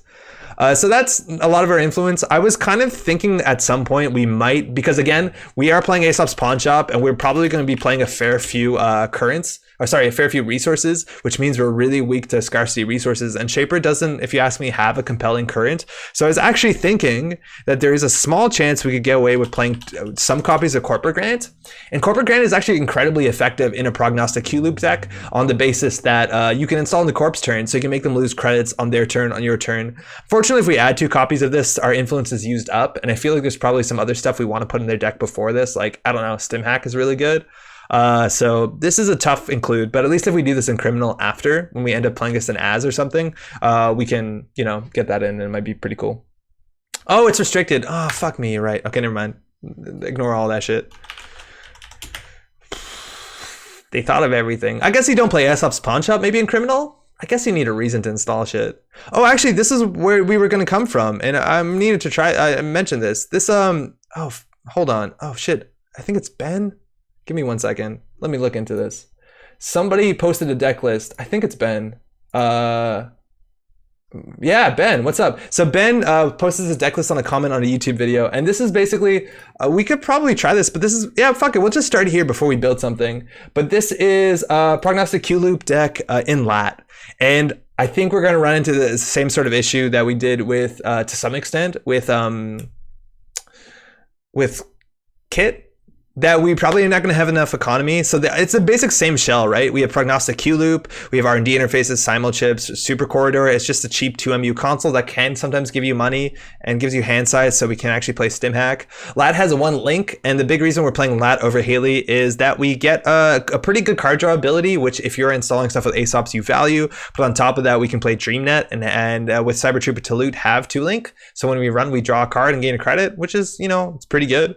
We also have security testing, which is wild. I didn't expect this. And I think one of the coolest things that you can do with Prognostic Q-Loop, which this deck can do and does pretty well, is that we can play Brahmin. And this is really cool. With Brahmin, you can run, you put a card on top of your deck, and then you can pull that card out immediately with Prognostic Q-Loop, which I think is one of the best ways to play Euler, right? We can clicklessly, for a bit of a credit up front, install this mid-run, and we can get it so it can break 0-cost code gates, and that's really strong. We can also, I guess we can't put Pelongi on top of our deck because it's a console, or sorry, it's a virus. This deck probably could be running, probably should be running Rizeki instead of Mantle. I would probably make that change straight up, but this is kind of like the shell that we want to do. Super Corridor cheap is a bit of a stretch. Yeah, I don't know. We probably could do better than this. Maybe this fires once. It's a fun console at least. But screw that, build a Grant Lamprey Shaper deck. Oh man, I do. Lamprey's still here, isn't it? Stimac is a crutch. Go for fun and count on yourself to have proper economy. You really can't do that. And it doesn't matter if you have proper economy. Stim hacking out a Brahmin is like 6 credits of value. That's absurd. Let alone you're still running. We also have Gauss, which in theory is a card that you can like reinstall over and over again with Prognostic Q-Loop. I think some things we could consider with this deck is maybe Flame Out. Maybe that's a bit too crazy. On top of that, we could consider Technical Writer because we're going to be installing a lot of stuff with Prognostic Q-Loop. Another thing that I think is really cute that this deck isn't doing is Oracle May. I think Oracle May is probably pretty strong. You see the top of your deck when you're running. Admittedly, it gets a bit fucked up when you're running Prognostic Q-Loop with DreamNet because you see the cards and then you draw the cards, and that can be good for you for sure, and it lets you redraw the cards that you played with Brahmin or whatever. There's a really cool engine in here, but I also think if you're running Oracle May, you might be able to drop the R&D interfaces and notice that you're playing a lot of 2-cost cards. He says checking like, oh, this is one to install.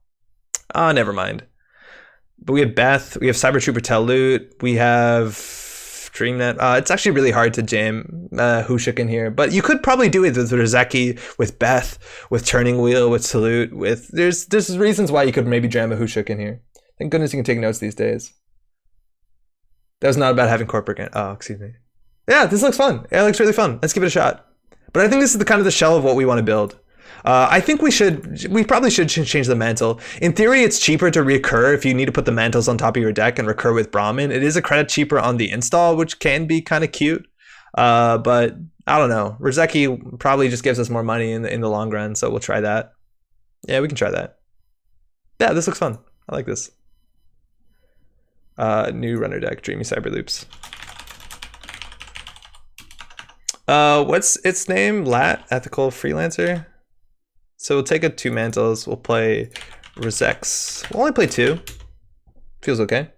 I always want to put Seg Mike into decks with R&D interfaces. She gets cut every time though. How's it going, Michael? I could see it being really good, but like, it's really hard. At worst, it's a credit a turn. Like at worst, right? And not even that. Like that's a problem. It's a credit a turn. If you run R&D, probably get through some ice. So that's like basically Rizeki. There is a lot of turns you won't run R&D. In the early game, it's probably a bad draw. Sure, you could be running connections. Maybe it helps you with Hushuk, Paulo's Cafe, stuff like that. But then once you're running R&D and you're staying like 2-3 cards, once you're set up with R&D interface, it's just like such a tall ask. People like Akiko that have the built-in multi-axis on turn 1, that makes a bit more sense, I think. But, oh man, it's just, I don't think it's the best card. And there's like a lot of cards like that have such weird specific value that people aren't playing. Like, why the fuck isn't, what's the dude with the Molotov who's on top of the tank or something in the alt art? Or even the real art, I think he's in a gas mask. What's the name of that one? This is Shelly. Germany wants to play Haley. Add French Astronet. Rip title Haley. Go 46. Live the bouncy Naishia dream. Oh, I've never done that. Bagat, yeah, Kyle. Bagat. Like, Bagat is a hell of a card. It's a really strong card. But nobody plays it. And I don't know. It seems like a totally 46th card syndrome. It's like, oh, I could play Turning Wheel, which hopefully wins more games. But like, I don't know. That seems really good too. It's another one of those, right? I don't know. It's like predicated on you being able to get in and then it does something. It's also expensive. It's 3.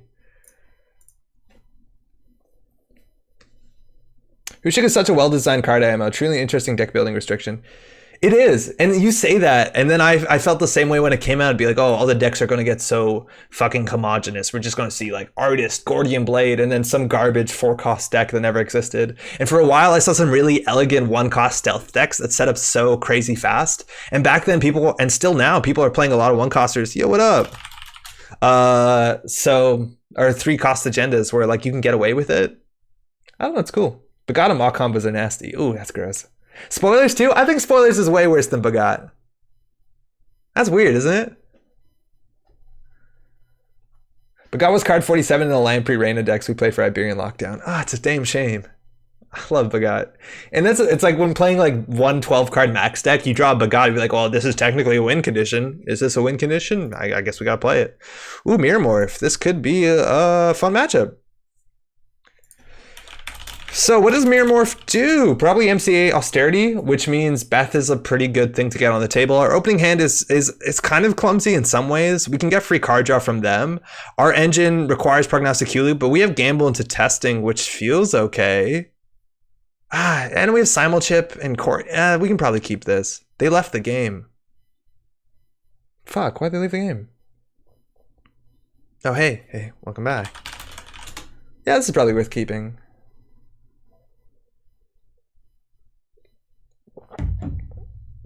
I swear I have so many little spines in me, and you just keep finding them when you just like touch something. Hey, you too.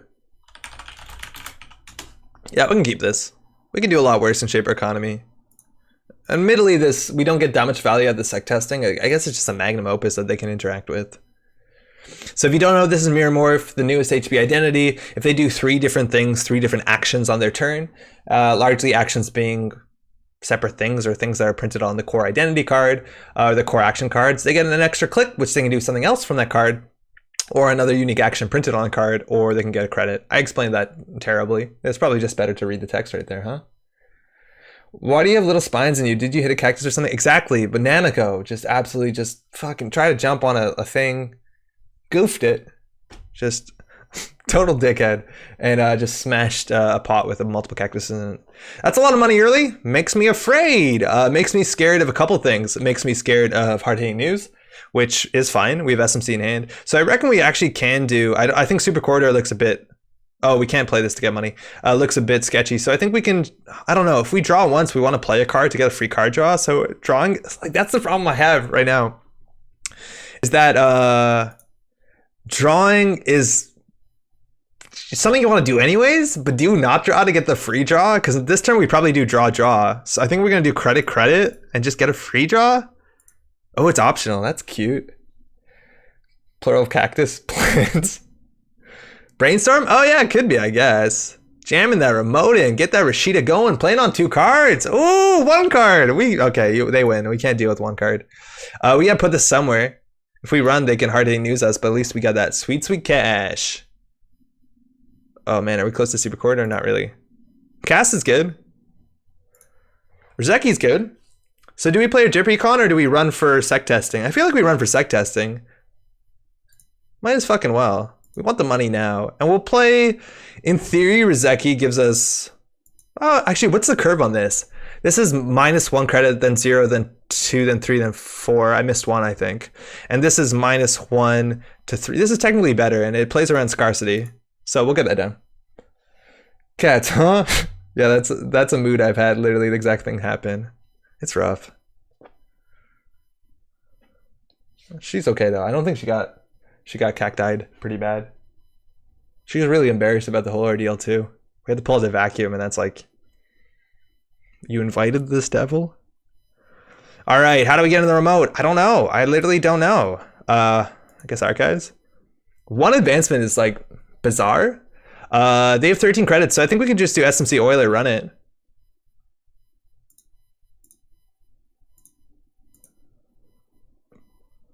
Not a Rashida. Doesn't look like it. And if we interact favorably, we can install the Rzeki and get a free card draw. Econ's already way better than the other deck. We even have a Magnum and we're not using it. Patron's also a card you could play. I haven't seen Patron in a really long time. I wonder if it's very good. Oh, FC3. Oh, break that for 3 credits. Don't mind if we do. Well, that seems like a really bad res for them. Why would they do that? We break it for 3. Oh, they have the less encounter. Howdy, lurking on YT now. Jeremy, what's up?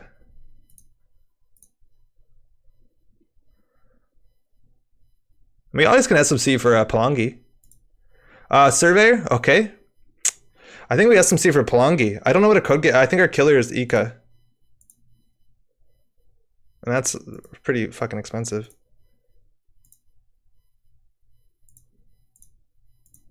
All right, they have a good remote. They're on 2 credits. Hopefully we steal a real agenda here. Oh, that one gives them money. Oh, okay. Let's not get punitive here. We got to get double punitive. We're technically very good against punitive. They have full hand size, but the chance of them double puniving us is like fairly low with only 3 cards now. Survey says Plonky. Oopie, what up? All right, so that's a good start. They threw that away to give us the money. They spent a lot of money on the remote. Install advance. Mirror morph. So draw, install advance, mirror morph. If we stay on 3, we get money. Sec testing on archive still looks powerful. Now we have to pay real money for the Oiler, so we could trash it eventually and simul chip it. If they score here and get down like a free Fairchild or tier or whatever, it's bad. If that's the one of the 4-2s that gets some free ice. Otherwise, we could run through this and break it for. We could. What's the chance that it's an NGO front? Because if it's not an NGO front, like we run.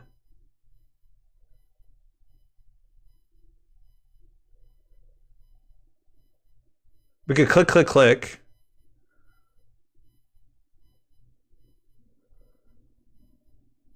Use that. Spend 4. Nah, they can have this one probably. We could actually just run R&D, which seems fine. Run an R&D or run HQ. Anything that makes them spend money. With 5, they can't res Fairchild, so I don't know what we're scared of. Hagen technically trashes Palangi. I love that 4-2 getting free ice. Reminds me of the good old days. It's the closest thing we have to ABT. Pressure Centrals, I think you're right. Let's check if they mulligan, actually. We don't pay enough attention to that. They mulligan. So we could actually just run HQ. I mentioned they might have jammed 2 agendas in a row, though, so maybe we'll just run R&D. HQ will let us know if they're on punitive or hard-hitting news, though, or some nonsense. And I don't think... I hate this where we don't draw just so we can get whatever the fuck they get. Like, we're not drawing to get free draw? It's an Eli. Oh, wow. That means that there's something in hand, let alone, like, we can just let that fire and end the run R&D. Like, now they're on even less money. It's really hard for them to score this. R&D interface right now would be good. And now Super Corridor. We can actually install Super Corridor to get the money. Oh, man. I think we install Super Corridor here. Oh, wow. We're on game point. So if we install Super Quarter and draw, we get 2 credits and free card draw. So basically we're installing this for 2, right?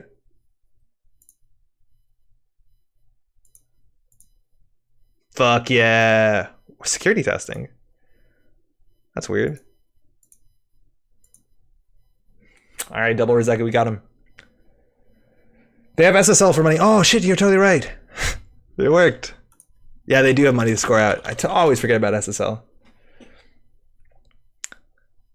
So it's unlikely to be a 5-3. At least they have to advance it now when they're in a bad spot.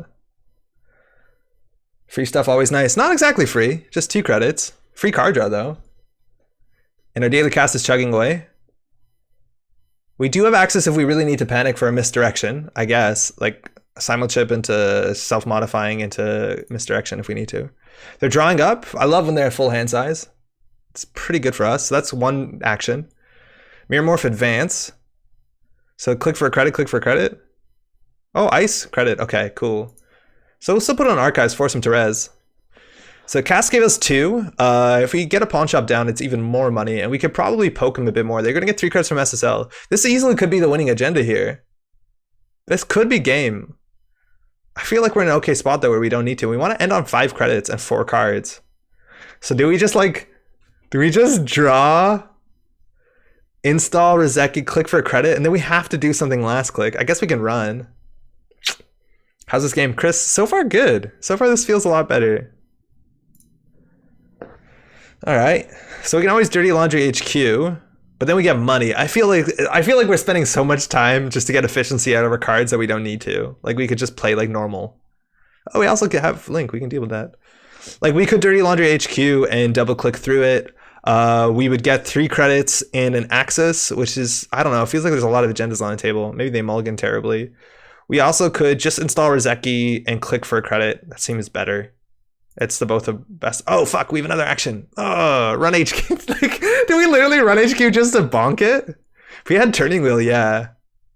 I think we run HQ just to bonk it. We could run archives, run R&D, I guess. We can run archives.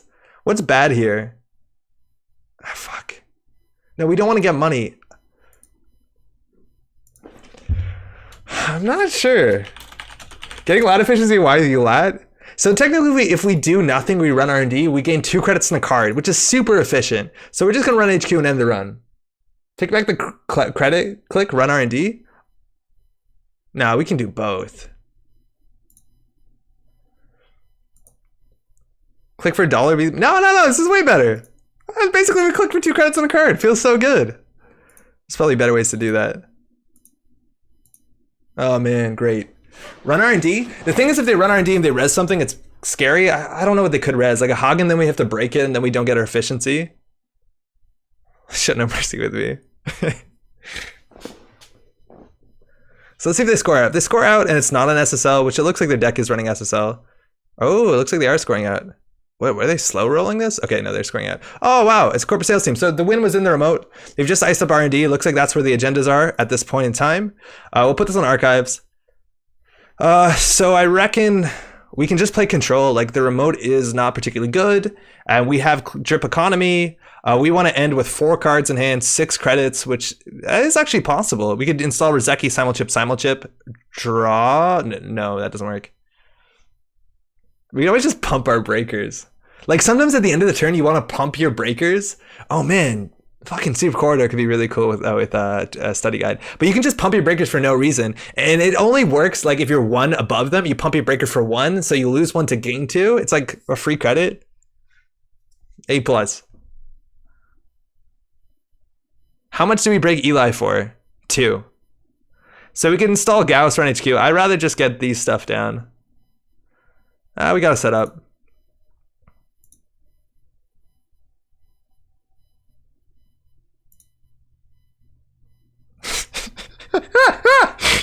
This one we have nothing to do. I guess we'll run archives. They're getting a lot of money from this. We'll run archives.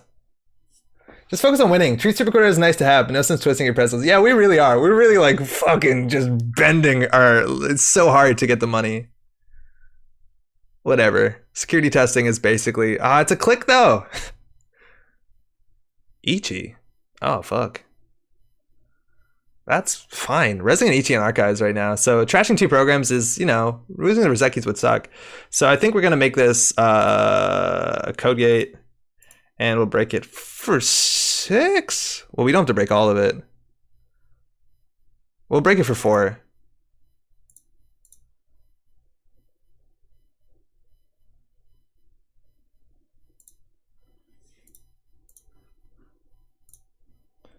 So they can trace us. We have a link. Break 6, gain 2. Wait, end on 1? Wait, no break at all? No. So we good. Pass size and continue. And so we'll now get 2 credits. If you break it for 6, you end up with the same credit total though, but we're gonna get 2 off of this. Like, we're gonna get sec testing, so not exactly. It's the same either way. Flat, that's value. Yeah, we have sec testing. I seem to remember that from Faust. Wait, what exactly? Huh, I thought for some reason you couldn't pump breakers outside run. Oh no, you can. There's austerity policy that we talked of. So, they have 4 credits, so we only have 3 clicks. I think we can, ending on 4 seems dumb, so I think we might just like gamble and then dirty laundry R&D.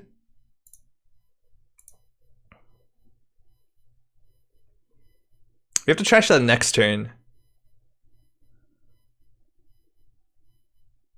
Wow, this is a really good combo now. We can trash the simul chip, use the simul chip to reinstall the oiler. That doesn't get through the surveyor though, so we might need another simul chip.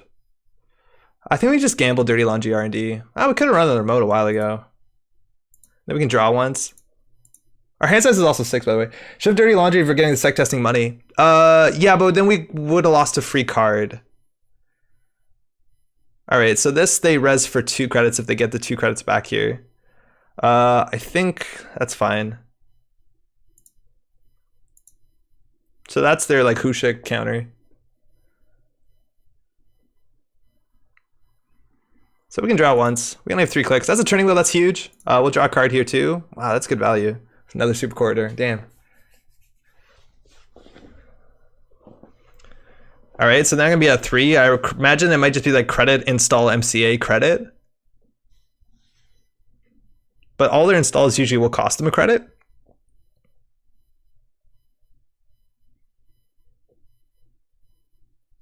And now we really need to either run HQ to make sure that we get the agendas out of there, which is kind of hard, or run MCA, which we did not really set up well to do this turn.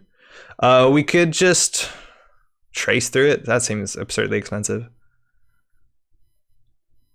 If only Supercore had no MU and wasn't unique. That'd be so fun. Yeah, it kind of would be. Wow, 2 credits. They can't really... Oh, there'll be 3 credits soon because of the corporate sales team. So we definitely want to run that. Actually, next turn they don't have money. Oh, no, they will. They have 4 credits. They can score 5-3. We'll put this on archives, I reckon.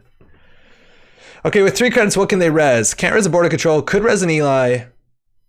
I think we actually might just install the Gauss and run. If we install the Gauss and run, we can deal with this for... it's really expensive. Man, we're using our super corridor so... our simul chip so aggressively. It seems rough. I feel like this is the time where you like stim hack for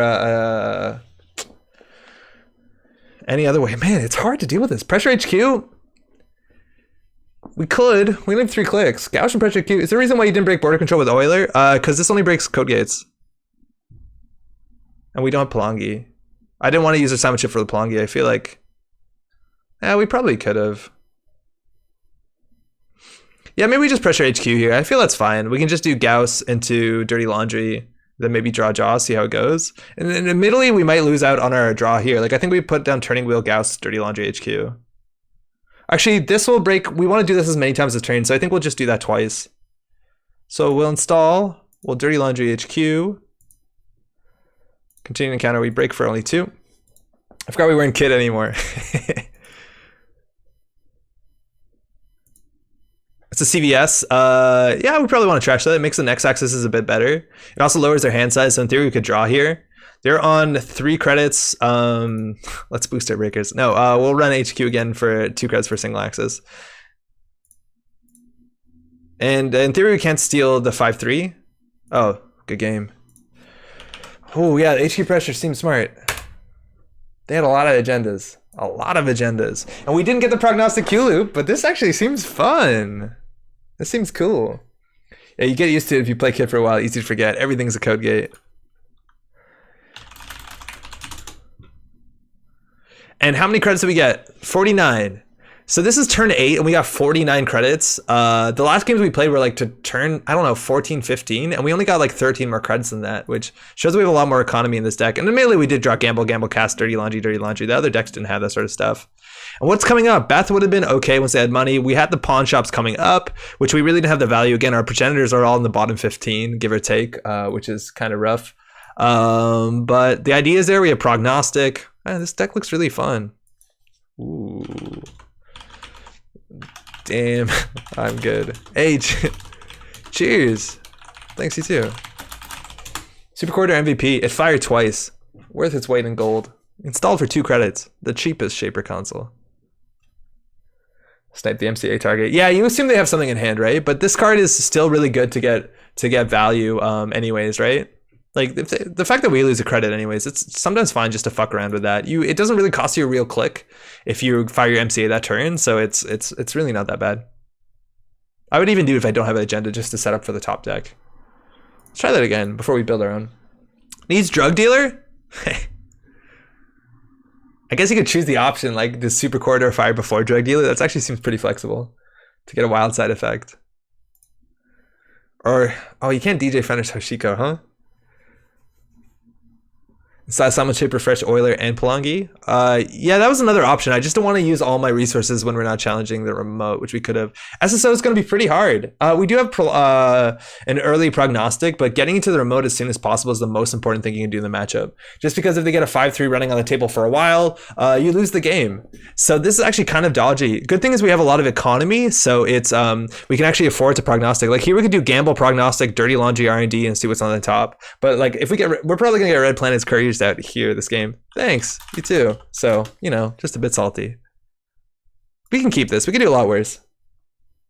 Any rejigs in here? Seems like a good Euler card. There's none. Rejig is fine. I'd rather play rejig and Haley, but like Simulchip is the closest you have to rejig. In theory, what might be better than rejig is actually the one from Archives, maybe? I forget what it's, Reclaim, because that lets you control your hand size a bit, but yeah, rejig's fine. All right, cool. So we can see the top of our deck and maybe pay credits to get stuff down. We want to end with 5 cards in hand. So maybe we don't.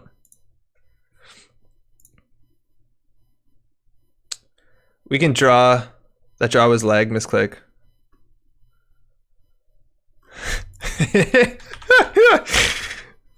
You don't draw middle of your turn, huh? All right, so we want to set up for the remote. I think we can just draw once and then play the Rizeki, and then we're in an okay spot. We're going to get a free card draw, which is great. We also have the Brahmin, which is exactly what we need to charge a remote. And if we have just this is our only program, we're oh no, because you have to add Brahmin to the top of the deck. All right, no advancements on this. I'd assume that's probably what's it called, Kayambe Grid, which is something you want to shut down early. And a lot of their ice is actually kind of difficult to res, so it doesn't have advancement counters on it. I feel like we could just do gamble, prognostic, and charge the remote. I guess the worst case here is Colossus, but then we can just clear a tag. SSO plus RPC is like Crim and Doof. It's really weird not to see it, I know. Look at the top 2 card stack. It's Harbinger to Pawn Shop. We can spend a credit to get the Harbinger down. It's not Ket, so at least they res that. Continue to encounter ice. Like Horda, Mouseless, all that stuff is here. At least they spent some money on this. Did they mulligan? They kept. And let all subs fire. I assume that they don't have an agenda in hand or they would have jammed it, and we have to deal with that sooner than later. So now we can install the ASOS Pawn Shop and then bring the Harbinger off the top of our deck, which we'd have to do because it's the next card, right? Oh, it doesn't say in the log. Of course it doesn't. So we're gonna do that, and now we're gonna. Oh wait, no. Now we're gonna do this. Install the Harbinger. So we paid a credit to get a Harbinger click list. We can still get a free card draw. Shit's good. And back. We lat right now? Yeah, David, we are. We're playing Prognostic Aesops. Oh, it's a Rashida. They advanced the Rashida. Why? Oh, that's buck wild. I didn't realize they put the advancements on the Rashida. Why did they advance the Aket? That's so nutty. We also could keep this around as a Harbinger target. It's not a virus. Or sorry, as a Brahmin target. Which I think we will. You have to take some damage here. A fair bit of damage. Oh, I guess that's not why, because as soon as you put advancements on it, you can't use SSO. That makes sense. Yeah, you're totally, you're right. Oh, man. And this now snowballs so heavily out of control. So if we pawn that, I guess whatever we put on top of the deck, we can bring back down again. So Harbinger, Brahmin, Prognostic Q Loop is seeming pretty cute. The question is, can we run this remote? I'd assume that we can. And I think we need to. The problem is, can we take, you know, fucking 5 damage? No. Largely no. Very aggressive Ice Destruction takes away. Yeah, Ice Destruction is really strong. It's a shame that we exactly the time that I started to get salty about Red Planet Couriers is the exact same time where whatever that, what's that exploratory romp rotates? Yeah, we have no tech redders. Because SSO doesn't let you advance something that's been advanced. Yeah, 100%. I forgot about that. That's a very smart play. I would have fucked that up. Thinking. So if we drop a Brahmin, we're still gonna need, like, I guess we let the snowball for a bit. Feels so terrible.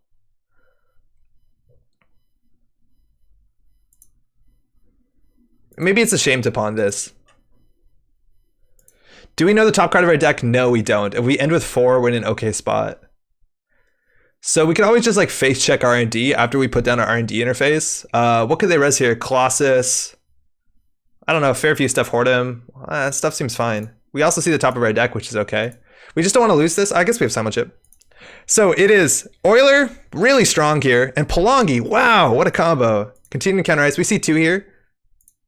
A Ket, good to know. It's a barrier, and Ice Wall, also just a barrier. They're on advanceable ice, my friends. No Ankusa in this list. Wait, are we on Ankusa? Fuck. Oh yeah, of course now we're on Gauss. Ankusa would have been great.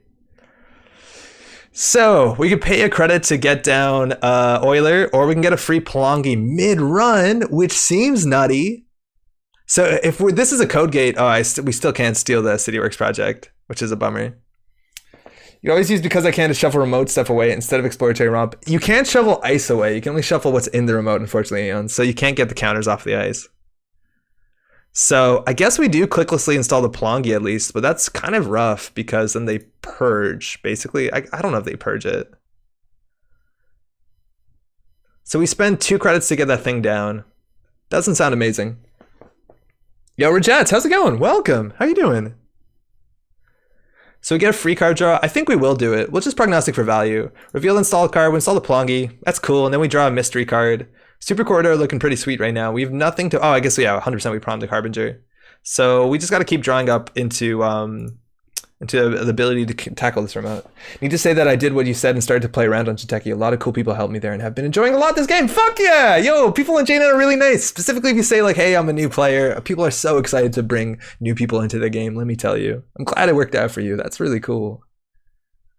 Yeah, Ubi also really excited about that fact. Archive Memories for dedication ceremony. Dedicating this to 6.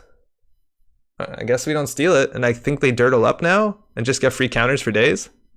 That's awesome to hear. So their counters to this are Film Critic, which we clearly don't have because we're on Aesop's Pawn Shop. If this deck had an Imp, which we can't really use that well because we can't recur it with Brahmin because it's a virus.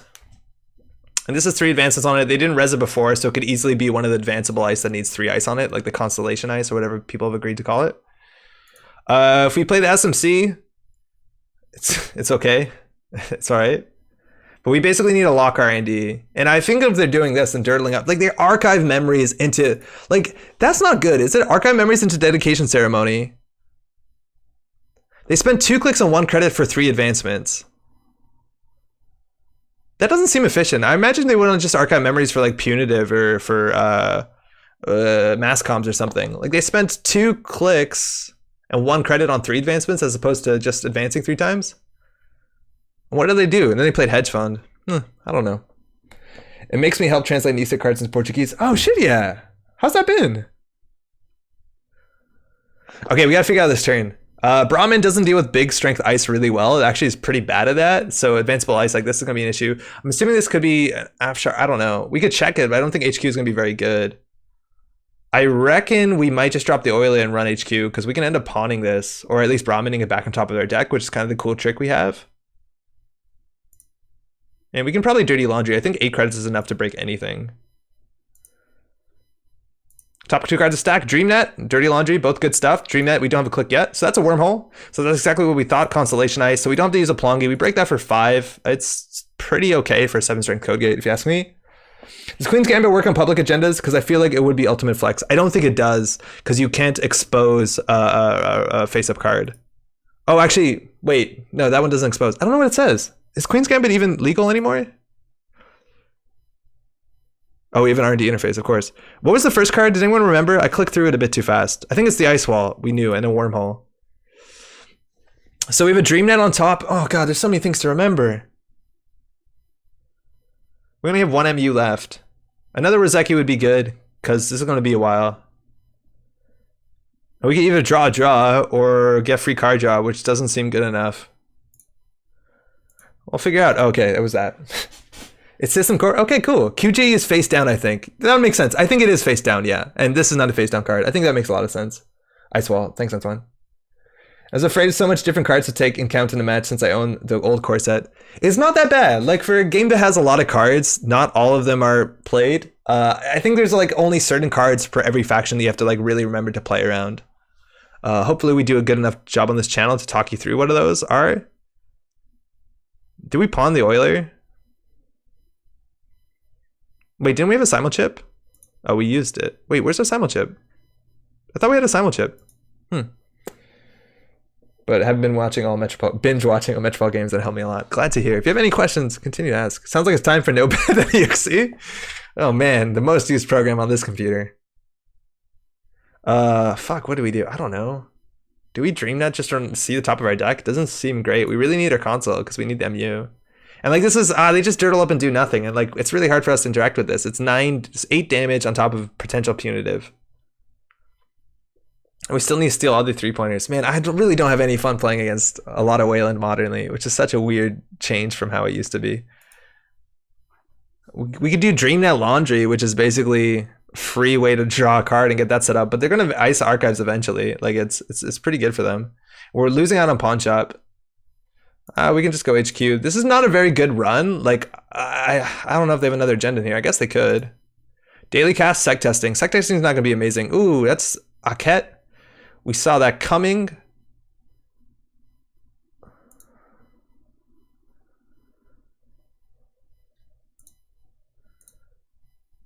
Okay, at least this is efficient. The Ice Archives, you can always pawn Dreamnet. Yeah, that's true. That's an Ice Wall. Nice. I thought this was the Ice Wall. Maybe they probably is something else. So now installing Dreamnet looks dumb. I think for sure. I totally forgot what's on top of our deck already. Oh, I can't play this while interacting with chat. It's way too hard. It's way too hard. What was on top of the deck, chat? Ugh. The Big W used to be my favorite corp, but now I'm more a fan of vegan NBN. Daily casts, thank you. Kind of big grid SDS SSO are a big part of their IMO. And there's a lot of reason for Wayland to just turtle up and lock you out. Yeah, I know. Rajad's definitely helped me with deck building. Oh man. Fuck. I guess we draw casts. Thank you. Okay. I guess they do nothing, we do nothing. Then sec testing. Yes, 100%. That totally sounds right. I'll pay more attention.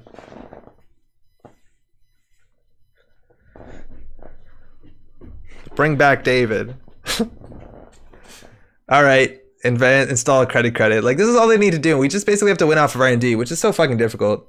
Hello, Andre. Hoping no Red Planet tonight. No, it's going to happen. It's going to happen. They're going to biotic install Red Planet Courier, score both agendas at once and win. They don't have a lot of cards in hand, though, so it can be a bit difficult, but not impossible. Brahmin's also 2MU, which is totally worth keeping in mind. So I think we pawn the Plongi at some point. We have a sec testing coming down. Install sec test before starting turn? We can't. It only installs program or hardware. Unfortunately, if it installed resources, it would be absolutely nuts. If it installs events, even more nuts. So draw the sec testing. Now we can set up for this next turn, which is like, you know, all right. Simon chip is good. And we do nothing. They do nothing. Cheers, Andre. Hope you're doing well. Andrew, thank you. I'm doing all right. Thank you. As you know, as things are going in the world, could be way worse. Hopefully you're doing okay too. Thanks for dropping by. Or we like when you say, I guess we draw named card, then you click to draw named card, search shades emoji. Yo, it's just about taking shots. If you know your deck list and you do that enough times, it'll work out. Also, we did see the top 2 cards of our deck. It could be that too. Draw, draw. Okay, now they drew up. So Lat's more likely to fire, and they have unknown cards. You see, this is exactly what they do. Of course they ice archives, and they get 3 advancements on it. And Ice Wall's 4 strength, and fucking, it's a problem. So Mouseless, all this shit's so expensive.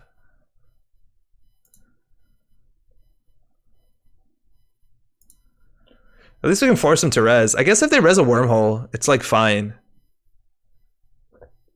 Worst case scenario here is Colossus, which is like fucking monstrous. Hold on. No.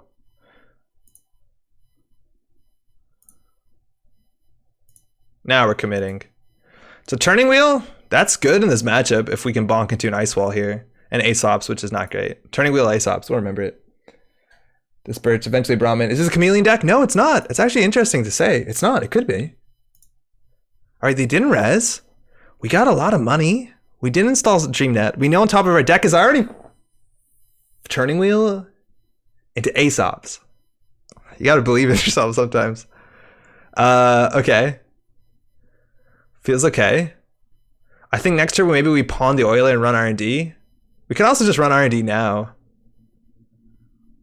Yeah, we got more money than them. Maybe they can't res this, I don't know. You remembered. Thank you. I said I'd try. It's always been really weird for me to see Wayland as being powerful as the underdog. I think it's just annoying to interact with a lot of times. Like they just sit back and do nothing. And like it has such a potent win condition attached to it. All right. So at least they realize this for maybe 2 credits. So you know what? I think we're going to do something stupid. This saves us 1 credit if we pawn it. So actually we don't need to. Oh no, 2 credits. So okay, we don't need to. So we'll make this a code gate. Oh wait, so now it saves us more credits because it saves us 2-4 to pawn the Oiler. But then we shouldn't trash this. We should Aesops if we're going to do that. So I think we were stupid. We'll Aesops this next turn. So this is in theory a bad run. Okay, so we'll make this a code gate. And we'll fully break a cat for 2. That's actually really efficient. Continuing counter ice. This one's already code gate. We'll break it for 7. It's a lot of money. Cyber Trooper Tolute also would be good with a lot of their big stuff. So C2 cards, a Whoredom, Scarcity. Oh, great. Good. Again, they have so few agendas, right? Like their deck probably runs, if they're not on government takeover, it's probably 6 3-pointers and 2 hostiles. And we can technically threaten fast events against hostile. Like in theory, it looks like we could have a Claude in our deck. I guess we just draw once so we get a free card draw. The next card is Aesops, which is fine. And then we get our lat draw. Lat draw is also, if they're on 5 cards, is really good against punitive because then they can't kill us with double punitive if we draw it to 6. They're just clicking for credits. Oh my god. Probably should just steal this at some point.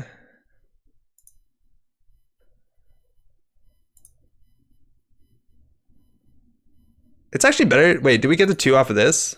Is it better to trash the Plongi? Because the Plongi is something we can trash with Simulchip. I guess if we're using the Simulchip, we trash this. Fuck it. We'll just do the casts.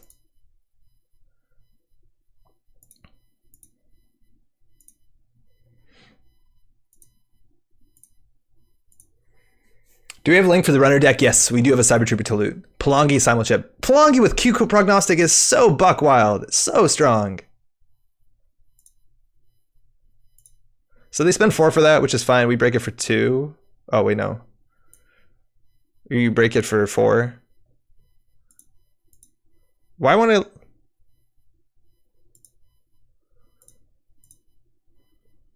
And like, they just draw mass comms and get, you know, 1 billion credits. And there's no way for us to interact with that. So this is only 2 credits. We drew a Plongi too because of DreamNet. Yeah, DreamNet Prognostic Q-Loop don't work that well together, I don't think, because I forgot the next card on top of the deck. Oh, it's a Simulchip. So we can clicklessly install it. We also have 6 hand size, so this is acceptable. As much as possible, we want to throw these things out, which sucks. So I think we can just like drop the Turning Wheel and just run R&D and hope for the best. Or sorry, HQ and hope for the best. They can't res this and we can bounce. With 6 credits, they could res a fair bit of things. A fair few things. Like Colossus would be bad, I guess. They have no money. So we draw the simul chip. We could prognostic it out. Whatever. Might as well ace up the sec testing TBH. Yeah, I think you're right. Yeah, now we should.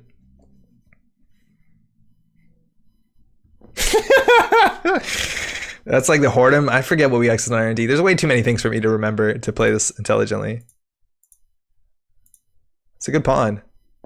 So again, now this is 5 strength, which means we kind of do struggle to deal with it. Oh god, we struggle to deal with everything.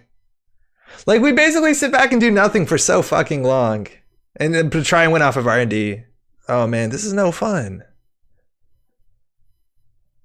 I've almost made it. Literally a lot cat. Oh, I spelled that wrong. Whatever. Count it.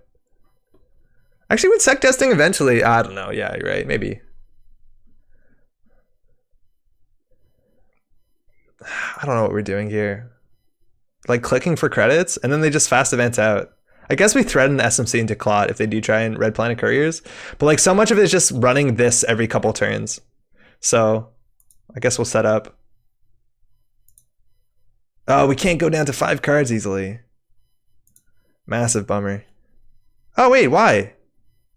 Oh, we don't have a super quarter. Our hand is 5. Oh, fantastic. I'm actually gonna throw out a Dream Net, because if they do trash our Aesops, we kind of need another copy. Maybe 2 is a bit crazy. Oh, Beth is really good. It feels obnoxious to play against. Yeah, we really don't do anything smart. We just go for doubles off of R&D whenever we can afford it. And merely running this probably makes sense at some point. Just faceplant out cat for turning wheel dig. At this point, who cares how much triggers gets? Why did they do that? They're definitely just waiting for Red Planet Couriers. Like, and we have no way to interact with it. We can't trash the biotic. We can't do anything.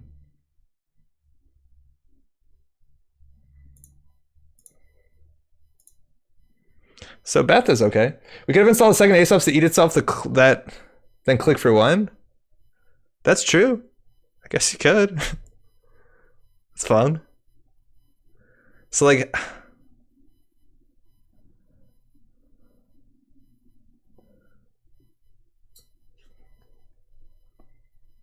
the thing is, like, placing advancement on installed card matters. Like, they have Ice Wall. Oh, I think I might have got a spine in my tongue. They have Ice Wall. They have Misfingo. Like, giving subroutines matters. Do they have winning agendas in HQ? They could. We've seen a bit of their draw. They did draw heavily one turn, so I don't know. It's hard to tell. But, like, we don't have an efficient way to deal with this. This is why you play Study Guide, right? Eventually, we break this stuff for pennies. Play Study Guide and everything. I mean, last turn when you did click for credit. Yes, yeah, I get what you mean. I like the slam Arquette idea. This reeks of biotic into RPZ. Yeah, it totally does. I think we can just slam the Arquette and they can do advancement counters. Yeah, fuck it. I don't care. We'll play Beth. Sure gamble Rizeki. Oh, wow. Okay, that's good. Oh, actually, wait, hold on. Wait 1 second. This is not right. We could just get a single axis here. How much does a single axis cost? It's better to get a double axis because we have R&D interface. Can we do it? We install Palangi, we run. So we can't break all the subs, which is unfortunate. We have to do 1, 2, 3, 4, 5, and a Palangi, and then a 7. So it's 12 for a single. We have no way of making that better. Oh, we could SMC in theory for a whatever it's called, Blackstone. And we still break this for 7. Like, we just have no good way to deal with Wormhole. Oh, I guess we Palangi it. Yeah, fuck it. Oh, Gauss. Sorry, I said Blackstone. We're not playing Stealth. That's 2 for 2 strength. Oh, man. So it's Gamp. Why did that change? Oh, because we have some seed. Of course it changes. Ah, Cyber Trooper to loot. That's cool.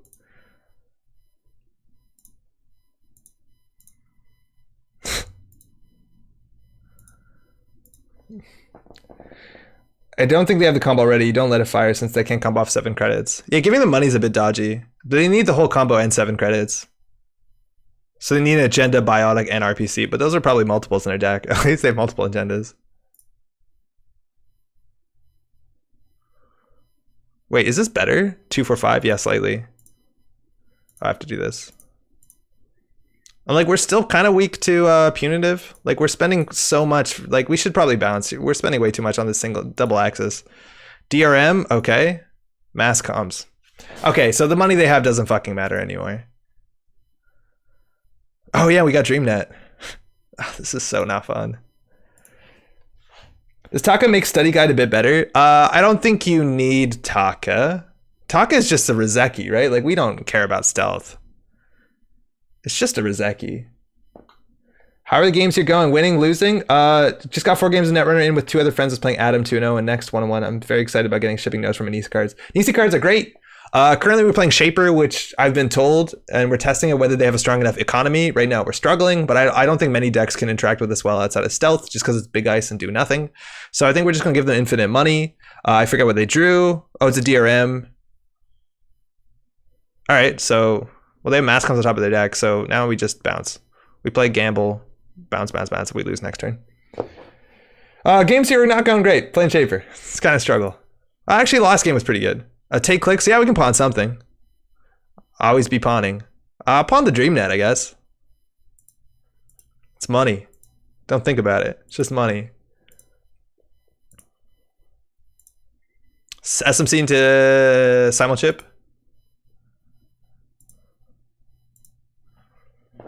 You can still draw and discard before lat. Oh, you're right. Can't you? Wait.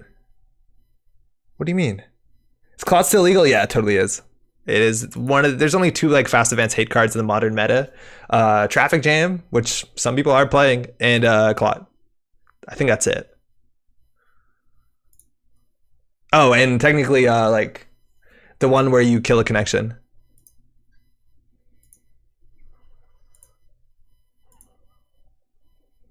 So we probably lose this turn. If they scored that, we probably lose. I miss Shikana Jank. Yeah, well, kind of. I remember playing that in Noise where it was like you couldn't win because they would just like infect it or whatever the card was called. Yeah, there you go. 30 credits. That's the reward for sitting back and doing nothing. Yikes. 16 credits off Masscom. And yeah, maybe we should have just sucked it up and ran server 1. I think that's probably true. And at least the remote doesn't seem that strong and we can still contest it. But now they have 30 credits, at least bumping into the Akhet doesn't matter. Let's see what other ice they get down. Once they get an ice wall or something where like the amount of subroutines does actually matter, or the amount of advancements matter, the Akhet value gets a bit worse. The price of freedom. Thanks, Jim. I don't know if I said hi. How you doing?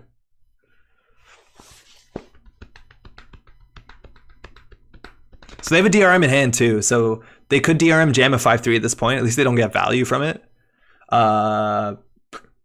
Thinking. They could do it. They could DRM jam. We could run it. Akhet, we can deal with it. How bad is Gauss? Gauss is 1 strength. Oh my god. 2-4. 5 to break Akhet. I don't know. This might not be Red Planet. But I still think we just bounce off of this Akhet all day. It's just like, unfortunately, like there's an automation where you can click on this to say bounce R&D if it's an end to run. But with Akhet, there's like 6 things that have to fire. So it's going to be a bit tedious. And then all they do is put a border control on R&D.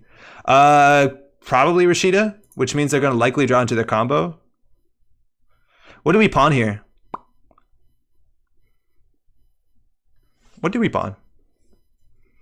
I think we pawn the Gauss. Just because it's way better to put it on the table. Oh, we should have put Beth down last turn for sure. It would have given us another click, so it just pays for itself. Silent Chip, Cyber Troop, Salute. Okay. Doing good, man. Do you wish you had Clot or Imp? Imp, kind of. Imp doesn't work that well with Brahmin on the basis that you can't like recur viruses. But with Silent Chip, it's really cool, and it gives us some pretty good legs against asset spam. I think Imp might be worth considering. I have really strong memories playing as what they called like Red Devil Kate or something like that, which was like good prepaid Kate that did imp recursion, and it was like the HQ pressure was acid pressure. It's a really fun deck. The Cybertroop Gauss combo is great. Cybertroop is really good with so many of the cards in our deck.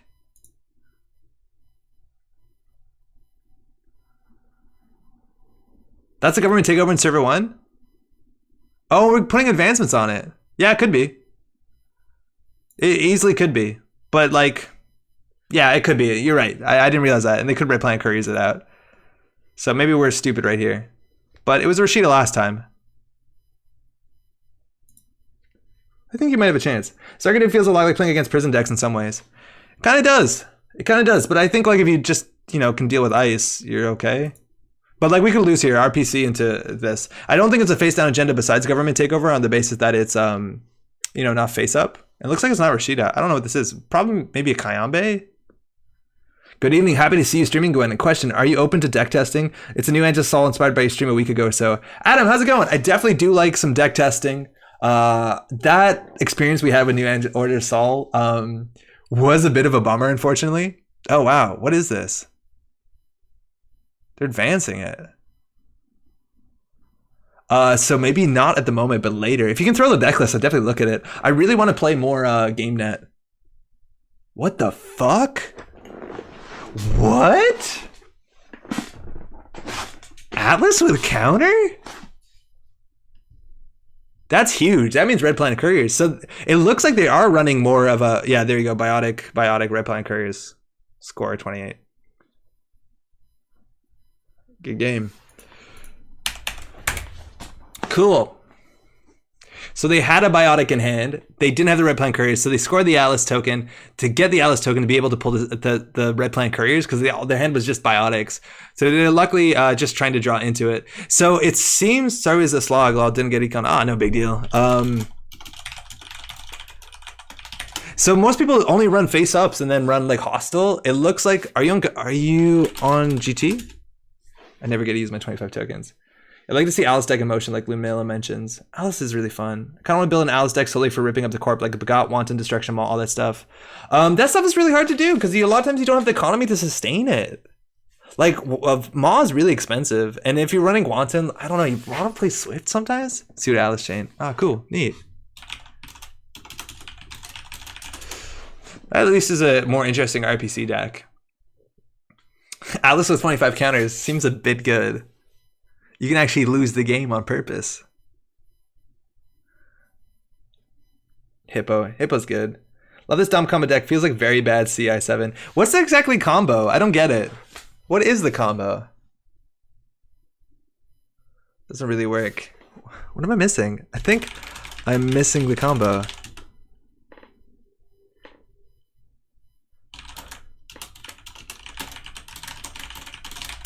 Or is there a tricky Hollywood?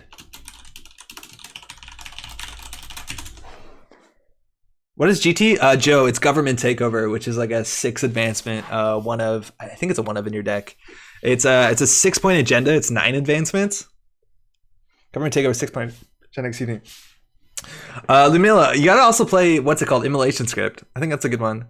Guess if you run that early RPC, a loaded Alice goes a long way to helping you. Yeah, if you fucking get an Alice, like that's the wild thing is if you get an Alice with like 6 tokens. I used to play a lot of mid-season Psychographics Atlas. That used to be like the deck I would play competitively back when, I don't know, after Order of Chaos or whatever that was possible. And I love that deck because you get Alice tokens with like 6 tokens on it, and then any combo you could do out of nowhere. You could do some buck wild shit. And this seems to be at least closer to it. Just protect Hollywood over Vance like the good old days. I guess this version without Government Takeover isn't really that combo-y. You can actually do some wild combos. Like, imagine you get an Alice with like 10 tokens on it. At that point, you're unstoppable. Like, then you just pull Biotic RPC every turn. And you can score, I guess you could score Government. Like, fuck, that actually seems like a legitimately probably pretty strong deck, right? You get an Atlas with a RPC Government Takeover, RPC Biotic or whatever. You get 10 counters on it. You only need 3. And then at any point in time, you're going to need more advancements, sure, with SSO. You just do the same shit. What are you RPCing after the first RPC? The Government Takeover. Like, you just score 1 Atlas and a Government Takeover and that's it.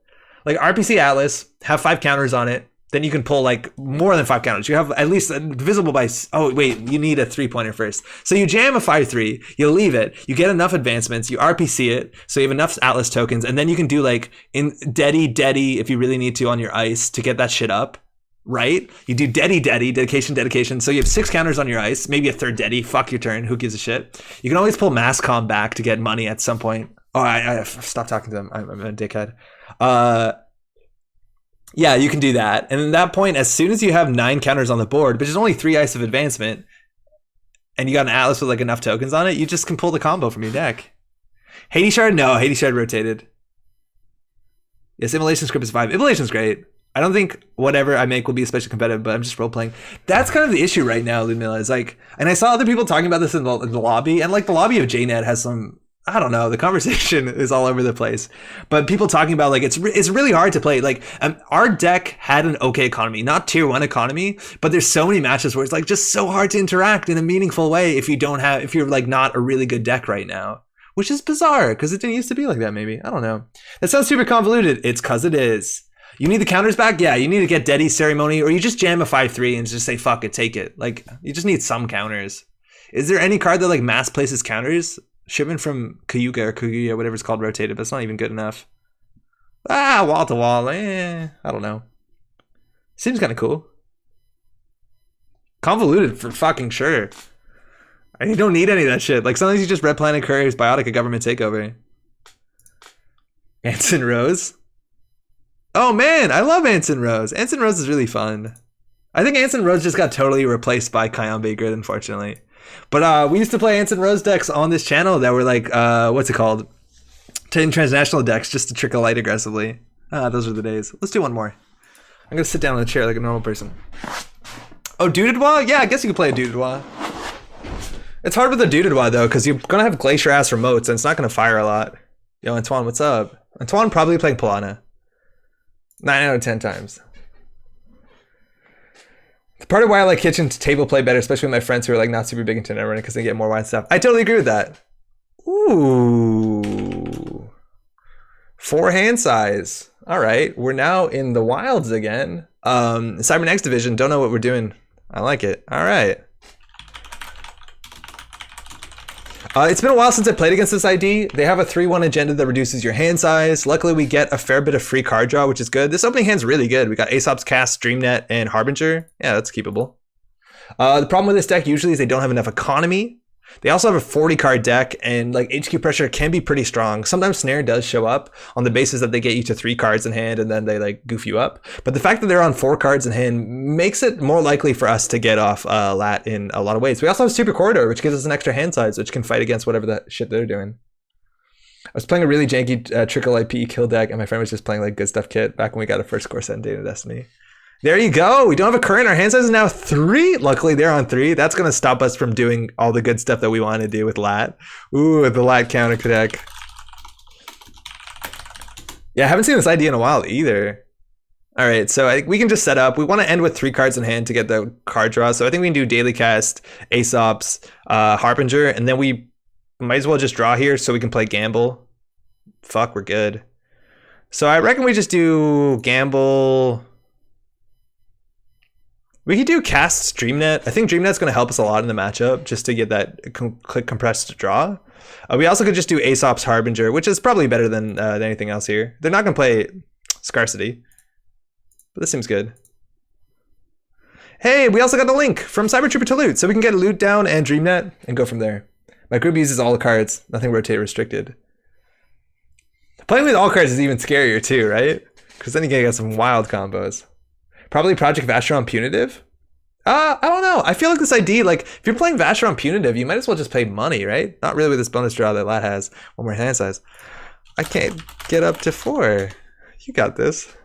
Okay. So this could easily be the 3/1. I think we will pawn this. It's good to keep this thing around for Brahmin, which we don't have just yet. So let's draw into an SMC. No, misdirection. At least we can pawn that if we need to. So now we can go down to 2 cards. They could score a 3/1, which will lower hand size even once more. So I think we could do, I don't know if we needed to loot early. We could do Dreamnet Casts to loot. We just gotta dump stuff here largely, just so we get the free card draw. Misdirection doesn't matter, like we could just throw it out. Whatever. I don't know how much money is gonna matter. It's weird to have your resources up there. Oh, we have a Brahmin, so now I guess we can contest. So here in Brazil, it's kind of late, so I need to go tomorrow. We'll watch the VOD on YouTube. Yo, Rajats, thanks for dropping by. Take care of yourself, huh? Tell Ludus Link too, that might help. DBS, okay. I don't know what's up. Now they have 4 cards in hand. We can't get that. We really want to get an agenda on the table. Got pawn summon. Pawn this bad boy. So the Brahmin can come down. Unfortunately, we have Brahmin support technically with misdirection. Our hand size is only 3. So Snare is really scary and we have no net damage, but we do get a free card and a credit. So we could just run Archives and it's technically better than drawing or anything else. Yeah, okay.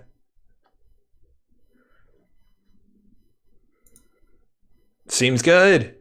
SMC, we can pop that for a breaker, let alone we could pop that for Rizeki if we're really worried. But again, generally this deck doesn't have really strong economy. They're going to filter their HQ draw, which is really important for a deck that only has 4 cards in hand. So generally, like, the agenda is 1 in 4 instead of 1 in 5 if there's one in there. And they have no way of jamming, so HQ pressure shot probably does matter. They also don't have money. If they can res their ice, I just don't know what fucking ice it is. Like, next diamond? What the fuck does brain damage modernly? Can't get a free card draw. Do we just face check? Cyber Troop and Talud can get through basically anything. Yeah, okay. We don't die to snare here. Talud is linked too. Yeah, that might help. Acid's fully OP might be in here. Yeah, I can see it. All right, let's see. Hardware research program. So we'll just let that fire. We lose 3, whatever. We don't have to break it. And they can't fire snare now, which is great. We also have an R&D interface off the top, which is really good because it's all you. You can fire. Cool. So they can't fire snare here. Archive memories, that's scary. That means they can recur the current, let alone like neural EMP or punitive or whatever the heck else they're on. With 3 credits, can they res R&D ice? I don't know. But oh, sorry, that's wrong.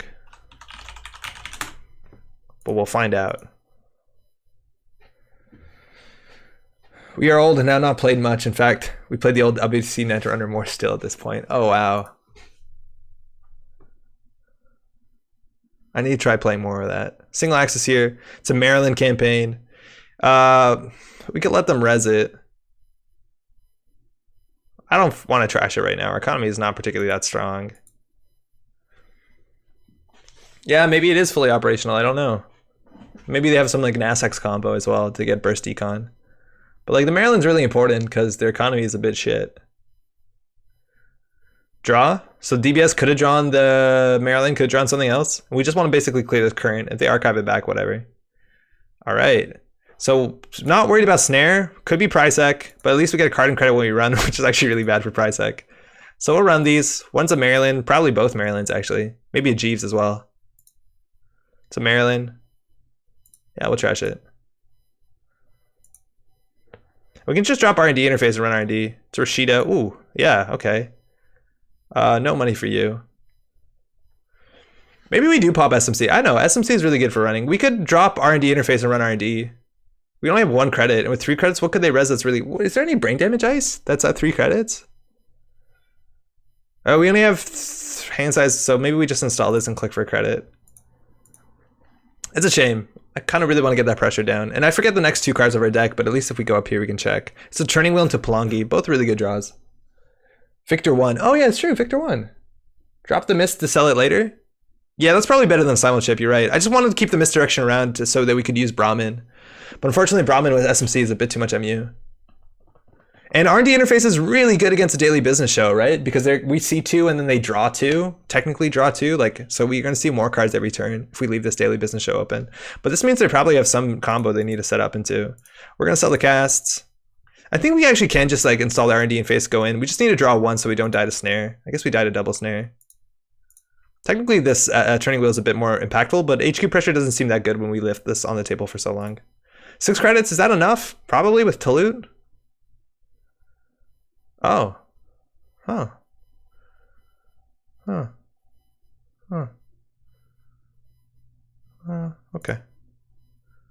Let's see what they name. Then we can decide to break it or not. So Engram Flesh, really strong card. 1 MU, or 1 influence. They're definitely trying to kill us, my friends. They still have snare credits, which is unfortunate. I think that's a good reason to keep the Simul chip down. They named Event. Oh, my friend, go ahead. You can fire this. So they just get to see our hand, which matters if they're playing Complete Image, which they could be. I don't know how much influence that is. I think 3 or 4. So we'll continue. That's a really hard ice to break with. The numbers on this ice are crazy. Like, I think anybody could play this ice, even if you're not capitalizing on damage. Like, that's a really punishing face check, let alone hard to deal with. Another Archive Memories, and underneath that is Cerebral Overrider. Oh my lord. We can't run into it again now because they know our hand. We got a card and a credit as well. We haven't turned the current off just yet. So they're drawing into another Archive Memories, which at least is like a rubbish draw for them. I think we just install the Turning Wheel. We have nothing to pawn. We can pawn the misdirection. I think, yeah, that makes a lot of sense. I've seen Ingram flush in the outfit. Pretty spicy include. Yeah, totally spicy, Andrew. Are they trying to kill you? Wait, actually, does that make sense? Doesn't end the run. Is that better than Mouseolus? Yeah, it might be. 2 for 5 with a really good subroutine. Even seeing the grip is like a lot. It's huge in this game, having information to see like, oh, they have Stim Hack, oh, they have Apocalypse or whatever. Like that's obviously very good. So they didn't have to draw their archive memories. I totally forgot because they have DBS. They don't know we have a Plongi. They know these other 2 cards. We have to keep that in mind. And we haven't seen agendas just yet, but again, DBS is them shuffling. We probably can go ahead and trash this. But again, we probably can just sit back and do nothing, because I don't know what they do. They biotic out the 3-1 that lowers our hand size. I think if we do nothing, we win. I think we run this just because we get a card in credit. It could be a Psychic Field, which, you know, would suck a bit. So Rashida, of course we trash that. We'll take the money. 3 hand size, unfortunately. Hey, Nanako. They also threw out a card in Archives. It's worth maybe checking. This generally costs 3. We need to break it if they're going to get the money from it, which is unfortunate. I think we can get through this with Oiler relatively cheaply with a Cyber Trooper. I think we want to do that every turn. Yeah, let's just try and win. Let's see what they call first, though. DBS needs to die. I think you're right. If DBS dies, they're going to flood up really poorly because they don't really have a game plan at this point. I think you're right. We should have trashed it a while ago because our money's now stabilized. They named Program. That's pretty strong. Yeah, I was correct, my friend. So we're going to simul-chip. Oh, we have to trash something. Wait, no, we're not simul-chipping. That was a mistake. We can just place on the board. Oh, we wanted to SMC. For Oiler, which is going to come in at 4 strength, so we break this for 1.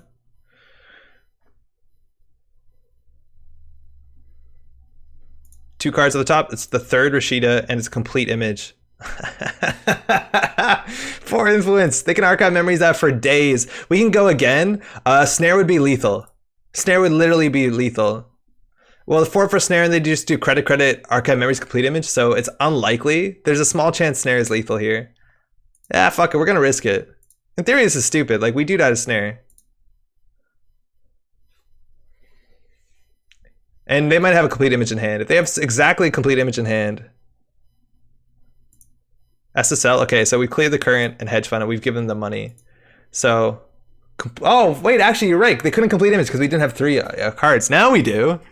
And I don't know if they know our whole hand, but this is so much worse than Kronos, right? Never mind. Now you do, yeah.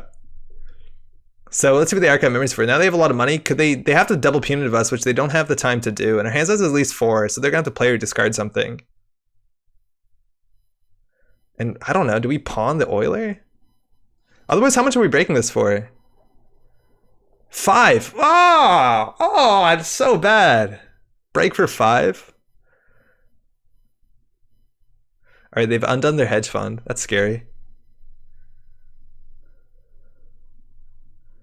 Salams. Ooh.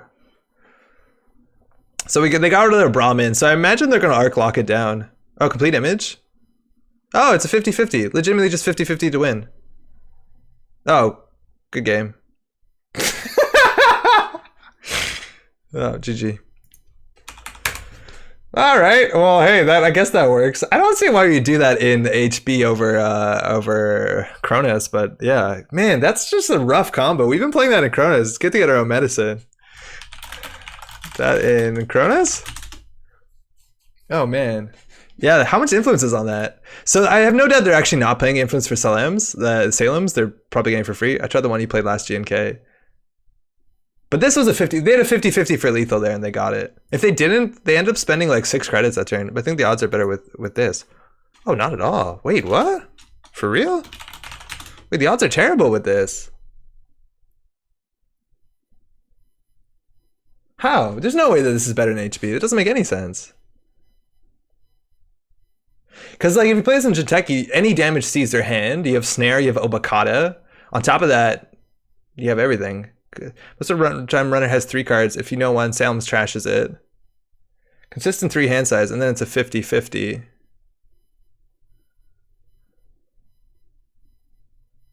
What's time the runner has 3 cards? if you know it. Salem's trashes it, then it's a 50-50.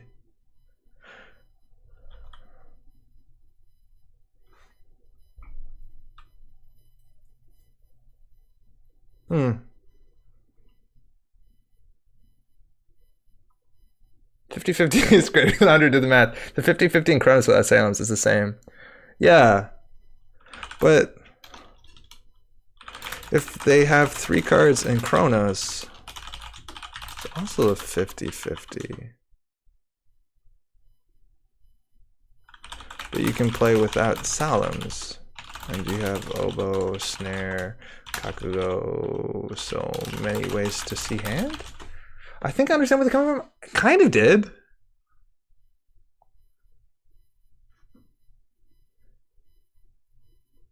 Yeah, but you can just play in first curfew in the Jinteki deck if you really care. That's interesting though. I guess HB has ways to do brain damage, which reduces hand size, but like you can fucking play in first curfew in the Jinteki deck. It might actually be worth a slot. I don't know. True. Also in HB. Oh yeah, what Antoine? At 3 cerebral overweight with no influence. Yeah, brain damage seems interesting. I don't know. Salem's neural image out of Chronos. I feel like, so the thing is like Salem's and neural image, like the last deck we played, Salem's and neural, we actually cut out of that deck because it eats your Chronos. A lot of time it eats your trigger. Like I'd rather play Salem's just because it deals with I've Had Worse, which is a pretty legitimate tech card you're going to see in every Anarch. But the neural just eats your trigger. Like it doesn't do that much. It lets you see the hand, but a lot of times you have enough net damage in your deck to end it. Do you have any chance of scoring out, Antoine? Yeah, I think Enforced Curfew is interesting. The problem is I only have 2 copies of that card because I lost one. Yeah, Snare and Opakata are really too good, and you can actually just win in that deck. Like, I think you can win. I don't know. Overrider is interesting too, because do you have Mushin? It's hard, but I won once by scoring. Yeah, I think the Jinteki one can win by scoring a bit more accurately. Also, like, the Jinteki ability is just good.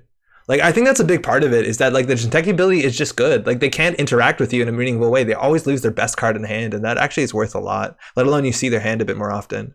If we didn't run through the enforced the Engram Flush, like if we didn't let the Engram Flush fire once, which was on us, like maybe that was the best play. Call something ridiculous, be like hardware, and they're like, fuck it, I'm going through, and then they see your hand anyways. Like that's actually kind of cool. But they didn't see our whole hand. Maybe they saw some of it with slot machine, so maybe that's actually not right either. I have a lot of trouble against a runner who is on the lam. Yeah, there's hate cards. Like on the lam is an issue. I don't see that a lot. Like Geist is going to be a problem no matter what. You can, especially in HB, actually, Antoine, you can tech pretty hard against no one home. You have Netscape or ScapeNet, I think it's called. That one's really cool. You also have like Helion beta test or alpha or whatever, which one it is modernly, but you don't have a lot of money for that a lot of times. I don't know what else you got. But you can deal with that. I guess voter intimidation, MCA informant, film critic's also a problem, but less so with your deck because you don't have to worry about Opakata. I really miss Edge of World. Playing a janky HP deck where I was trying to kill with Edge of World is so fun. What's it, Valley Grid or something? Heartbeat, yeah. Fuck, don't mention Heartbeat. Cybernetics makes it harder to keep combo cards in hand. That too, right? And like 3 archived maybe is good enough, but like I guess that's why the DBS was so important, is that we let them draw into the combo, let alone they didn't have agendas in hand. And Swan, do you have any agendas in hand? Man, this worked way better in HB than I thought it would, but I think I'd always definitely play. I think the advantage, okay, it's not an advantage because if you're playing Chronos, I would say you're definitely on a complete image deck, unless you're on like program destruction. But if you're playing Cybernetics, I have no idea what you're on, so I'm just going to assume this is probably the most potent deck. No agendas in hand. Yeah, that makes a lot of sense, right, with DBS. Also, they only play 6 agendas, right? Like it's a 40 card deck, so they're running like what, 3 SSL, 3 Vacheron is my guess. I first tried this with Vacheron and realized it didn't count as agenda points. Oh, you're right, because it doesn't count as agenda points. 7 agendas. Why are you in 7? I run 49 cards. What? Why? Is it better on 49? Don't you want that slim 44? I needed too much stuff for combo. Oh, no way. I guess you need all that fucking alliance shit, huh? Yeah, the combo's also a lot more just aggressive based on how many things you need. Yeah, trashing the DBS was a huge mistake. Not trashing it, I mean. And ice. Yeah, and ice and money, right? Classic. I think we're going to play one more today. Good games, by the way. We've been doing terribly today. We've been doing terribly all week. We have won 1 game maybe all week, give or take. Oh, man, what's happening? DBS in a 40-card deck is a shorter burial. Sure, but hopefully you can win faster, so it cancels it out. I'm playing 419. Fuck it. I want to win a game. I want to win a game. It'll be nice. Feels good. Oh, there's a fly in here. Do you drink it if there's a fly in it? Like, obviously you don't drink the fly. But is it like bad to drink water with a fly in it? Maybe I sound absolutely revolting right now and it's like not even in the question. But like, you probably do gross your shit on accident. It's a lot of water. It's not like we have a scarcity of water here. Fuck, I'll throw it out. Extra protein. All day NPE challenge. Yo, Rob, I missed that. We did do an all day NPE challenge. It was a lot of fun. Just toss it and get more. Maybe that fly was trying to spite me. Give it to your cactus. Oh man, here, I'm gonna go pour it out. Give the water to the cactus, get yourself a new one. Yeah, probably sounds right. Usually for me it's beer and that's no decision. Alcohol, it's how you clean things. Alcohol's good. You flavor that shit. Water, there's always more water. I haven't had beer in a long time. We used to drink regularly on the stream and I feel like we might have got a bit too sloppy at some point. Also, so swatty! I don't know what to do anymore! Okay, Eons is in chat. We have credit denial. We have falsified, which is good against a lot of Sarswati. Sarswati could be traps, could also just be like value. I don't feel confident about this matchup, but we do have an opening that's fine. We have Bravado, Dirty Laundry, and a Cam would be great. We're gonna keep this in mulligan. Feels good. Okay, I'm gonna get more water. I'll go water a plant.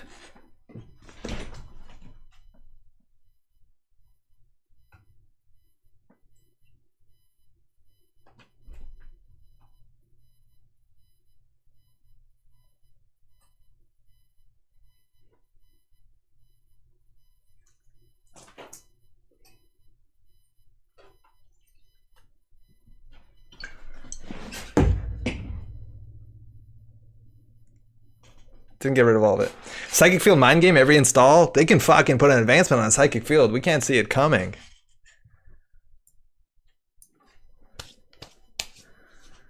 Did they wait for us to come back to get water? Are they stream sniping?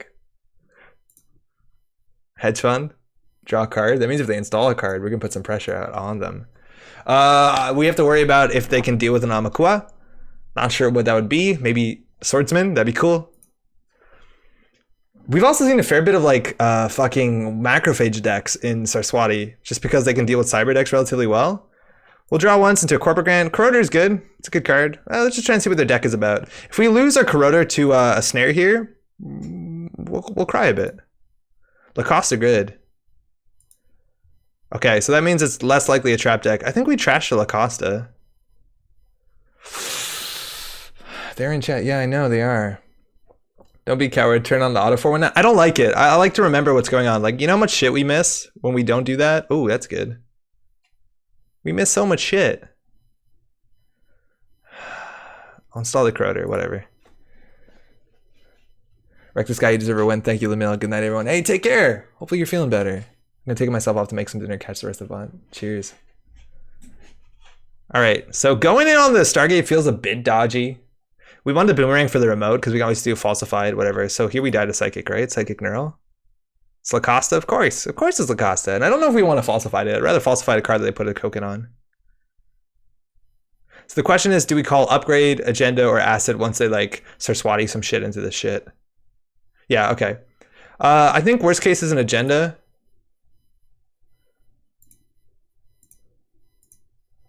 It's a Cyberdeck sandbox. I called it. We've seen this shit. We've seen this shit. So I think we're just gonna Boomerang it, and then in theory we die if we Bravado it. And we die to what's it called? Anansi, which they can't res. So is there any reason we don't Bravado it? Border control. We don't care. I'm just gonna play it safe. Doof? Yeah, Doof would have been fine too.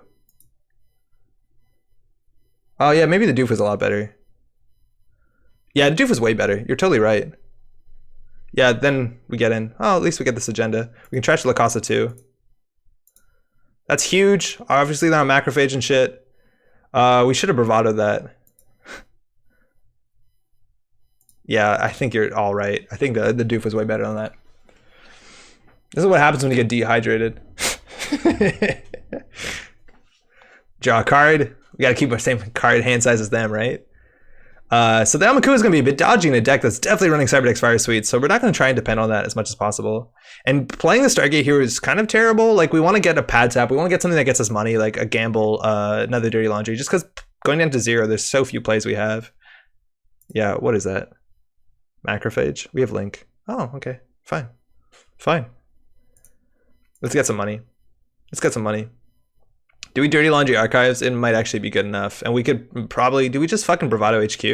We don't die to Cortex Lock. Yeah, we're all just Bravado HQ. We gotta be brave here.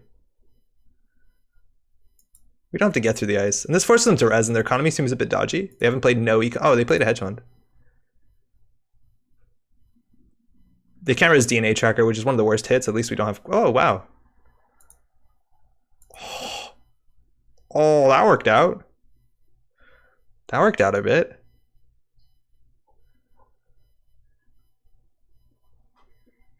Apply Hydration is a bad place to be. That worked out a lot. I don't want to Dirty Laundry for value now. I think we just click for credit. I really don't want to play Amakua into... It might provoke them to res the Macrophage, which is fine.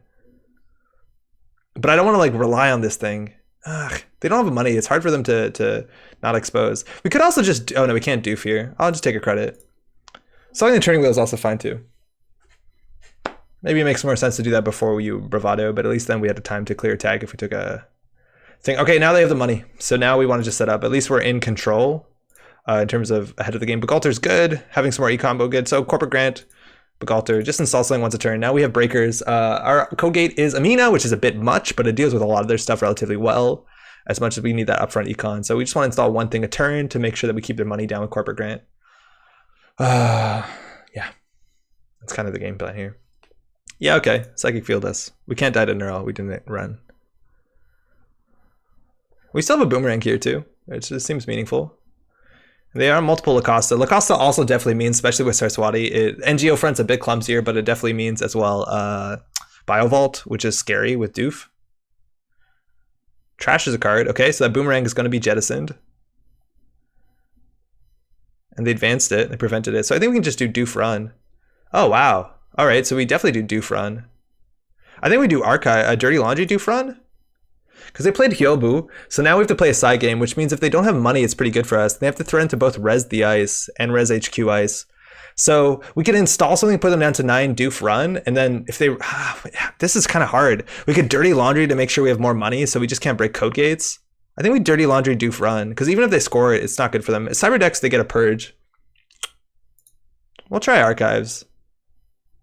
We could also just Doof...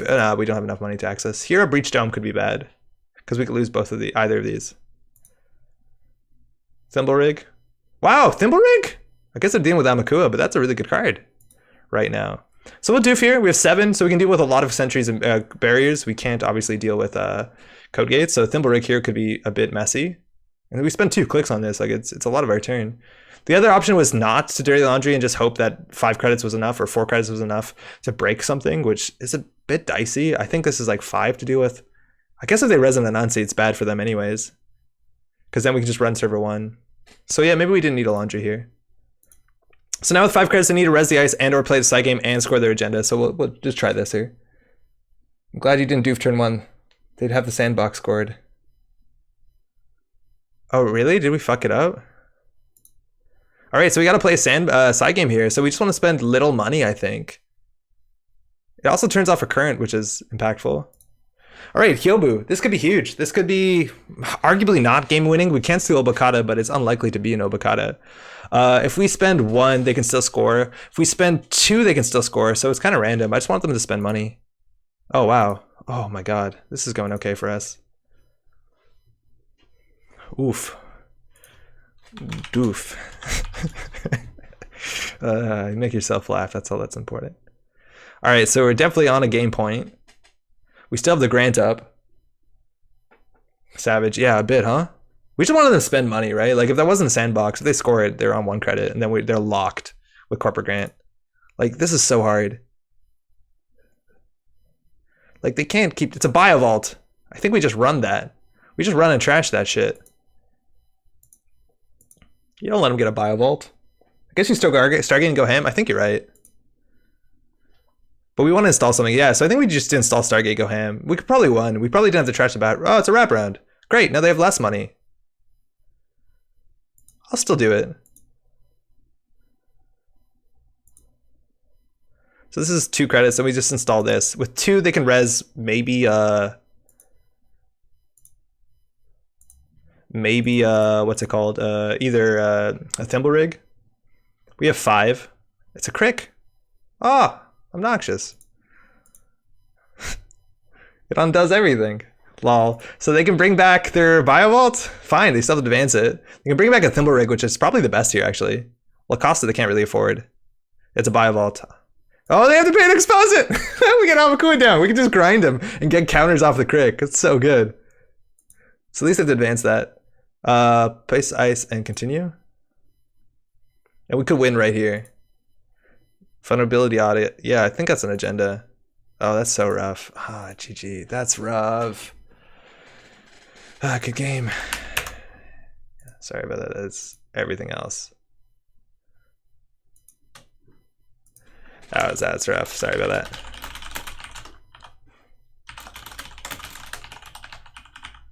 How did the thimble rig get in Arcos? Econ Denial is super powerful. Yeah, and that's the thing. There's like a lot of decks that don't have a really strong econ. We've been playing them for the last couple of days, and something where like 419 they can rob you 2 credits a turn. Like, get fucked. Try and crawl out of that, right? Oh, of course. I think you still keep the thimble rig. You just res it, we get through it. Maybe their money's bad, but then you still have a thimble rig, which is really impactful against us not having a code gate. I guess we just drop on Makua, so maybe not. Just off my 3 hours poker grind. Hey, how have your games in Netrunner been? Classically this week, terrible. Really bad this week. This one was really good, and we're gonna end on that bombshell, I think. But yeah, 419's good. It's a shame. We have another GMK on Tuesday, so we're going to be playing some more. I need to figure out what to play. I'm not going to play 419 again, just so that we get new content up on this channel. I'm going to upload the 3 games. Thanks for the game, eh? Oh, I think they DC'd. The flood. Oh, Ian, sorry about that. That's really aggressive. And you did have like some, like, I don't know. Yeah, I guess we can deal with this as long as we have breakers. This is really good against Amakua, though, and I imagine you're purging a fair bit, so this makes sense. But yeah, we got what we needed. Our econ was a bit shit, but we got there. Dope. Play deck with Thunder Art Gallery. I don't know. Thunder Art Gallery. Actually, you know what? Thunder Art Gallery with what's it called? With Citadel actually could be fun. I could see that. Thanks for the game, indeed. 8 cheers. How does one get involved in the GMK? So I don't actually know specifically the rules. This GMK is largely Montreal. I don't know if it's been open publicly. They've just been like Montreal GMKs. We got a lot of local players. I think we had Josh jumped in from Toronto because we need a 16th. If you get on Facebook, there's a Montreal Facebook group. The best way to find out is from there. There's a Discord channel inside. Yeah, Hot Pursuit as well. Play a tag tribal. Yeah, if you play that sort of tag me deck and then you play Citadel, but I think you still play 419. Fucking Citadel Sanctuary is nutty. Glad you're not going to win there. Thanks, Jeremy. The ego needs that every once in a while, huh? That's all for tonight. It's 11:30. We'll be back. We'll probably stream this weekend, actually, huh? Yeah, I think we're probably going to try and stream at least once in a winter. Are we having another GNK soon? Yeah, it's on Tuesday. Tuesday night. Check out Facebook if I think you're on it. If not, you know, the Discord, all that sort of stuff. Hope to see you there. Great stream. See you next time. Thanks, Parallel. So yeah, we have a stream on, or games on Tuesday. I'll be recording them, doing the same stuff that we did for the last GNK games. I recommend it to check those games out because they're actually pretty exciting. I played Complete Image, which is fun. So we got to figure out what to play. I think we're going to try and sort that out mostly on the weekend. So we're going to be trying some good stuff on the weekend for sure. Maybe we'll try Tag Me, actually. There's some really cool Tag Me stuff going on. Excuse me while I make horrible noises, only 2 inches further from the microphone. I'm hoping for everyone who's still stuck inside, myself included, that you're doing all right. If you can, obviously, like, try and take the time to take care of yourself. It's been like, what? I don't even remember now at this point, 3 and 4 weeks. Hopefully you're doing okay. Take it easy. I'm surprised you were doing commentary while playing. Does it hinder your play? It might actually help it, actually, Rich. It might actually help it. It's really important to explain your turnout in your head. Otherwise, you're just doing shit, and that usually doesn't work out well. I do get a bit more stressed and play a bit more defensively when I am recording my games on the basis that, like, uploading a game where I'm an idiot and fuck up feels really bad. So, like, a lot of games seem really exciting. Like, oh my god, I can't fuck this up. Like, it's Worlds or whatever, even though it's just like, yo, I'm playing against, like, coworkers in a GNK online on a Tuesday, but that's kind of just what happens. But it's really good. And I think explaining out everything is probably good for everyone. Yeah. I think actually that's a really big way that I got a lot better at this game, from when I started at least, was spending a lot of time doing video work, because then I was looking at people's plays, and then I was also narrating people's plays, and I was also looking at a lot of my own gameplay from JNet and online and analyzing it and having that sort of like discussion, like just watching your game back. Download OBS, it's free, record your games if you're really into that sort of shit, and like watch your games back. And like it's so interesting to see the game, especially after you know how it's played out, to look back and be like, oh, if I did that 3 turns ago, I should have seen these signs. And that's why I put editor notes on my stuff too, because I can figure out a better way to play in the future. Yeah, cool. I hope you're all doing okay. If you're watching the VOD also, what's up? Hopefully you're doing all right too. We got better at answering YouTube comments, so you got any questions or comments, we'll hit you up there. I honestly played you just to watch the VOD back. Fuck yeah, you see, like that shit's good. That shit's really good. It's really good to watch your shit back. Cool. That's all. We'll be playing on the weekend. If you want to subscribe or follow the channels, that's the easiest way to get a notification. Otherwise, just like, I don't know, tune in every hour. Like, I don't have an answer. Thanks, Tactics. It's really smart. Take care of yourselves. We'll be back in a couple days.